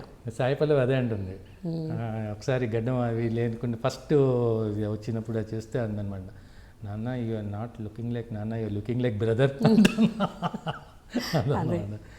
నన్ను యాక్చువల్లీ ఫస్ట్ నన్ను వాళ్ళు అనుకున్నప్పటికీ నాకు గడ్డం లేదమ్మా, గడ్డం లేదు. శేఖర్ గారు అన్నారు బాగుందండి ఇలా గడ్డం లేకుండా. మేము ఫోటో ఏదో చూసాం, ఫ్రెంచ్ బేడ్ ఉంది, గడ్డం పెంచితే బాగుంటుంది అనుకున్నాము, బాగుందండి గడ్డం లేకుండా ఇలాగే ఉంచుదాం అంటే, దాని కో డైరెక్టర్ సూర్య అని ఉన్నాడు, లేదన్నా వాళ్ళని అన్నాడు అన్నమాట, లేదన్నా గడ్డం పెంచుదాం మనకు ఆప్షన్ ఉంటుంది కదా, బాగాలేకపోతే అప్పుడు తీసేయచ్చు అన్నారు. కొంచెం గడ్డం పెంచగానే అందరూ చాలా బాగుంది కానీ గడ్డం పెంచడం అనేది చాలా అడ్వాంటేజ్. అంటే నేను ఇంతవరకు ఏ సినిమాలోనూ గడ్డం పెంచి చేసింది లేదు. ఈ సినిమాలో చేయడం వల్ల ఒక నిండుదనం వచ్చిందనో అనుకుంటా ఉన్నాను అనమాట. మీ ఇంటర్వ్యూ చేస్తానని చెప్తే సాయి పల్లవినో సరేంజ అన్నారు, నువ్వు గడ్డం తీసి నువ్వు ఆ పంచలు అవన్నీ కట్టుకోకు, గడ్డం తీసేసి రఫ్ అండ్ టఫ్ గడ్డ వెళ్ళి కూర్చొని చేయని చెప్పి వాళ్ళు. ఆడియో ఫంక్షన్ అప్పుడు కూడా నేను పంచ కట్టుకుందాం అనుకున్నాను అమ్మా. పంచ కట్టడం వాళ్ళిద్దరు పిల్లలు ఇద్దరు గోవాలన్నమాట. నువ్వు పంచ ఎట్లా కట్టుకుంటావు, నువ్వు సినిమాలో పంచ కట్టుకొని ఇక్కడ పంచ కట్టుకొని నువ్వు ఏదో బ్లేజర్ వేసుకుని వెళ్ళు, అది ఇదని వాళ్ళ డైరెక్షన్స్ అనమాట. అంతేనా? అసలు మీకు 61 years అంటే ఎవరు నమ్మరు. 1956 బాగుంది. You really don't look that sir, you don't look your age. అంటే ఏజ్ గురించి అందరూ అలాగే ఉంటున్నారేమో, అందరూ అలాగే ఉంటున్నారేమో అనుకుంటున్నాను ఈ మధ్య. కొంచెం అందరూ కొంచెం ఫిట్నెస్ హెల్త్ అన్నీ కేర్ చేసి, నాగార్జున వెంకటేష్ అందరూ అలాగే ఉంటున్నారు. అంటే నాకంటే ఒక 2-3 years యంగర్ వాళ్ళు కూడా చాలా బాగుంటున్నారు కదా. అయితే సాయి చంద్ గారు బయట అన్ని పనులు, డాక్యుమెంటరీలు, సినిమాలు, మిగతా పనులు, ఆ పనులు ఈ పనులు చేసుకొని మీరు ఇంటికి వచ్చాక యు ఆర్ లోన్లీ మ్యాన్. కాదమ్మా, నేను యాక్చువల్లీ నేను ఫ్యామిలీలో 6 members అమ్మా, అందరం జాయింట్ ఫ్యామిలీ. నేను యంగెస్ట్ అనమాట. సో ఇంట్లో అందరం కలిసి ఉంటారండి. అందరం కలిసి ఉంటాం. ఇప్పుడు ఇది ఉంది కదమ్మా, ఈ పక్కన ఇది అందరం అక్కడ ఉంటాం అనమాట. ఇది నేను ఆఫీసు ఆ సెటప్ లాగా వాడుకుంటూ ఉంటాను. సో ఇంట్లో కిటకిటలాడుతూ ఉంటాను. మొన్నటిదాకా అమెరికా నుంచి వచ్చిన చిల్డ్రన్ వాళ్ళందరూ ఉన్నారు అనమాట. అట్లా ఎప్పుడు ఇంకొకటి కూడా నేను అనుకుంటాను, అమ్మ మనం ఒంటరిగా ఉన్నాం అనుకుంటే 10 మందిలో ఉన్నా ఒంటరిగానే ఉంటాం. ఓకే, మంది వసుదైక కుటుంబం అనుకుంటే ఒంటరిగా ఉన్నా ఒంటరిగా ఉన్నాం 10 మందిలో ఉన్నట్టే ఉంటుంది. సూపర్. నేను ఎప్పుడు అనుకుంటానమ్మా మంది వసుదైక కుటుంబం అనుకుంటాను. సో నాకు ఎప్పుడైనా ఏదైనా ఉన్నా కూడా ఏదైనా చిన్న బోర్ కొట్టినా కూడా నేను మా కజిన్స్ ఇంటికి, అక్క వాళ్ళ ఇంటినే కాదు, కజిన్స్ దగ్గరికి వెళ్ళడం, ఇంకో ఫ్రెండ్స్ దగ్గరికి వెళ్ళడం, అట్లా ఎప్పుడు చేస్తూ ఉంటాను. మనం ఒంటరిగా ఉంటే నాకు ఒంటరితనం వస్తుంది. అంటే ఒంటరితనానికి ఏకాంతానికి తేడా ఉంది కదమ్మా. నేను ఏకాంతంగా ఉండడానికి ఇష్టపడతాను. ఒంటరితనం అనేది చిన్నప్పటి నుంచి ఎప్పుడూ లేదనమాట. ఒంటరిగా లోన్లీనెస్, చాలామంది అంటారు ఒంటరితనం లోన్లీనెస్ అంటే ఐ నెవర్ ఎక్స్పీరియన్స్ దట్. కానీ ఏకాంతంగా ఉండడం అన్న మటుకు చాలా ఇష్టపడతాను. అంటే నాతో నేను ఉండొచ్చు కదా కొంచెంసేపు. కానీ మీరు పుట్టి పెరిగిందంతా కళలు, రచయితలు, అలాంటి కుటుంబం, అలాగే సినిమాలు. సో మీరు ఎక్కువ జనాల మధ్యలోనే ఎప్పుడు ఉంటారు అండ్ రకరకాల మనుషులతో ఇంటరాక్ట్ అవుతారు, ఎంతో మందితోని ఫ్రెండ్షిప్ చేస్తారు. ఈ ప్రాసెస్లో how is it possible that మీరు ఎవరిని ఇష్టపడకపోవటం ఏంటి? ఏ అమ్మాయిని మీరు ఇష్టపడలేదా? ఎవరికి ప్రపోజ్ చేయలేదా? ఎవరు మిమ్మల్ని మీకు ప్రపోజ్ చేయలేదా? అసలు అది జరగకుండా ఎలా ఉంది అని నాకు ఒక ఆశ్చర్యంగా ఉంది. నేను ఒక జోక్ చెప్తా ఉంటాను. మీరు అడిగినప్పుడు నాకు లవ్ స్టోరీ ఉంది. When I was 18 I proposed a girl. Okay, she rejected. After that I lived happily for ever అని. ఓకే, 18 ఏళ్ళకే ఒకసారి రిజెక్షన్ ఇంకా అసలు ఎవరిని ప్రపోజ్ చేయలేదు. హ్యాపీలీ ఫర్ ఎవర్ అది. ఎందుకంటే అంత డీప్గా హర్ట్ అయ్యారా ఒక రిజెక్షన్? ఊరికే చెప్తా ఉన్నాను. అంటే అట్లా ఇవి లవ్ స్టోరీలు ఇవి అట్లా ఆడపిల్లల వైపే చూడలేదా అంటే క్రష్ లేకుండా ఉండము. చిన్నప్పటి నుంచి టీనేజ్లో ఉన్నప్పుడు ఆ క్రష్లో ఉంటాయి. ఏదో ఇందాక చెప్పినట్టు ఎక్కడో తెలియకుండా వివేకానంద ఫిలాసఫీ వెంటాడుతూ ఉంటుంది అనమాట. ఏదైనా చేద్దాము, ఏదైనా చేయొచ్చు కదా, వీటికన్నిటికన్నా ముఖ్యమైన పనులు కొన్ని చేయొచ్చు కదా అని అనిపిస్తూ ఉంటుంది. Thank you so much sir. Finally before we close, what is life according to you? మీ దృష్టిలో జీవితం అంటే ఏంటి? అంటే జీవితం జీవించడానికే కాదు, సాధించడానికి కూడా అన్నది అందరూ అంటారు. నేను జీవితంలో ఉన్న మాధుర్యం మటుకు ఈ జీవితాంతం ఒక ముందు అనుకునేవాడినమ్మా. అంటే కరెక్ట్గా చెప్పాలంటే నా జీవితాన్ని 2 పుస్తకాలు చాలా ఇన్స్పైర్ చేసినాయమ్మా. నేను చిన్నప్పుడు ఉన్నప్పుడు ఐరన్ హీల్ అని జాక్ లండన్ బుక్ ఒకటి ఉండేది, రైటర్ జాక్ లండన్. తర్వాత హెర్మన్ హ్యూస్ది సిద్ధార్థ నవల. ఈ 2 నా జీవితాన్ని చాలా ఇన్స్పైర్ చేసింది. రెండు ఎక్స్ట్రీమ్ డిఫరెంట్ నావల్స్ అనమాట. ఇదేంటో ఐరన్ హీల్ పూర్తిగా కార్మికుల సమస్య దాంతో ఉన్నటువంటిది, సిద్ధార్థ ఏమో పూర్తిగా స్పిరిచువల్ లైఫ్లో ఉన్నటువంటిది. 2 ఎందుకు నన్ను అట్రాక్ట్ చేసినాయని నాకు చాలా ఆశ్చర్యంగా ఉండేదన్నమాట. ఆ రెండింటినీ సమన్వయం చేసుకుంటూ ముందుకు వెళ్తూ ఉంటానమ్మా నేను ఇప్పుడు. అంటే ఒక జూయిష్ ఫిలాసఫర్ది ఒకటి ఉంది, నా జీవితం నేను జీవించకపోతే ఎవరు జీవిస్తారు, నా జీవితమే నేను జీవిస్తే ఈ జీవితానికి పరమార్థమే ఉంది అని. జనరల్గా follow that. Thank you so much అండి. Thank you. మిమ్మల్ని ఇంకా మళ్ళీ తెర మీద చూడాలనుకుంటున్నాం. It's such good roles because మీరు ఫిదాతో అయితే అందరికీ ఫిదా చేశారు. So I'm sure future is more brighter. Care of మంచి సినిమాగా ఉంటానమ్మా. మీకు అది ఒక వాదా అంతేనా? సో ఫిదా ద్వారా వాదా ఇస్తున్నారా? కేర్ ఆఫ్ మంచి సినిమాగా ఉంటాను, ఉండాలని కూడా అనమాట. నాకు ఎప్పుడు అనిపిస్తుంది అనమాట, అంటే ఈ సినిమాతో జరిగిన అనుభవాలు, సాయి పల్లవితో నాకు ఉన్నటువంటి అనుబంధం, మా ఇద్దరి మధ్య పెరిగినటువంటి అనుబంధంతో మంచి నవల రాయాలి అని కోరిక ఈ మధ్య కలిగిందనమాట. ఓకే, నాకు ఏంటంటే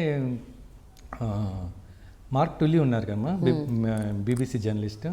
ఆయనకి మేము గోపిచంద్, నాన్నగారి పేరు మీద గోపిచంద్ అవార్డు ఉంటుంది. 2 years బ్యాక్ ఆయనకి గోపిచంద్ అవార్డు అని ఇచ్చాం. ఇచ్చినప్పుడు ఆయన నాకు ఎయిర్పోర్ట్ డ్రాప్ చేస్తుంటే అదే సలహా ఇచ్చాడు, నువ్వు వచ్చింది ఒక సాహిత్య కుటుంబంలోంచి కదా, నువ్వు డాక్యుమెంటరీ ఫిల్మ్ మేకర్వి, నువ్వు నీ డాక్యుమెంటరీస్ అన్నిటినీ కూడా నువ్వు రిటర్న్గా డాక్యుమెంట్, అంటే ఒక బుక్ లాగా డాక్యుమెంట్ చెయ్యి, ఫిల్మ్స్కే చేస్తున్నావు, బుక్ లాగా డాక్యుమెంట్ చెయ్యి, బాగుంటుంది అది అని సలహా ఇచ్చాడు. సరే అప్పటి నుంచి నేను అనుకున్నాను ఏదైనా రాస్తే బాగుండేది అని రాస్తే బాగుండు. ఇంత ఎక్స్పీరియన్సెస్, ఈ మిస్టేక్ ఎక్స్పీరియన్సెస్ ఇవన్నీ వచ్చినాయి కాబట్టి సాయి పల్లవి వీళ్ళందరితో ఉన్నటువంటి అనుబంధం మీద ఒక మంచి నవల రాయాలని కోరిక. నేను టైటిల్ అయితే మటుకు పెట్టేశారా? My pretty daughter. Wow, very nice. Thank you so much అండి. Thanks a lot. Thank you so much. I'm Sai Chand. ఫిదాలో సాయిపల్లి నాన్నగా వేశాను. Watch my interview dialogue with Prema in iDream. Congrats to iDream for reaching 1 million subscribers. Hi, this is Sai Chand. Please subscribe to iDreams.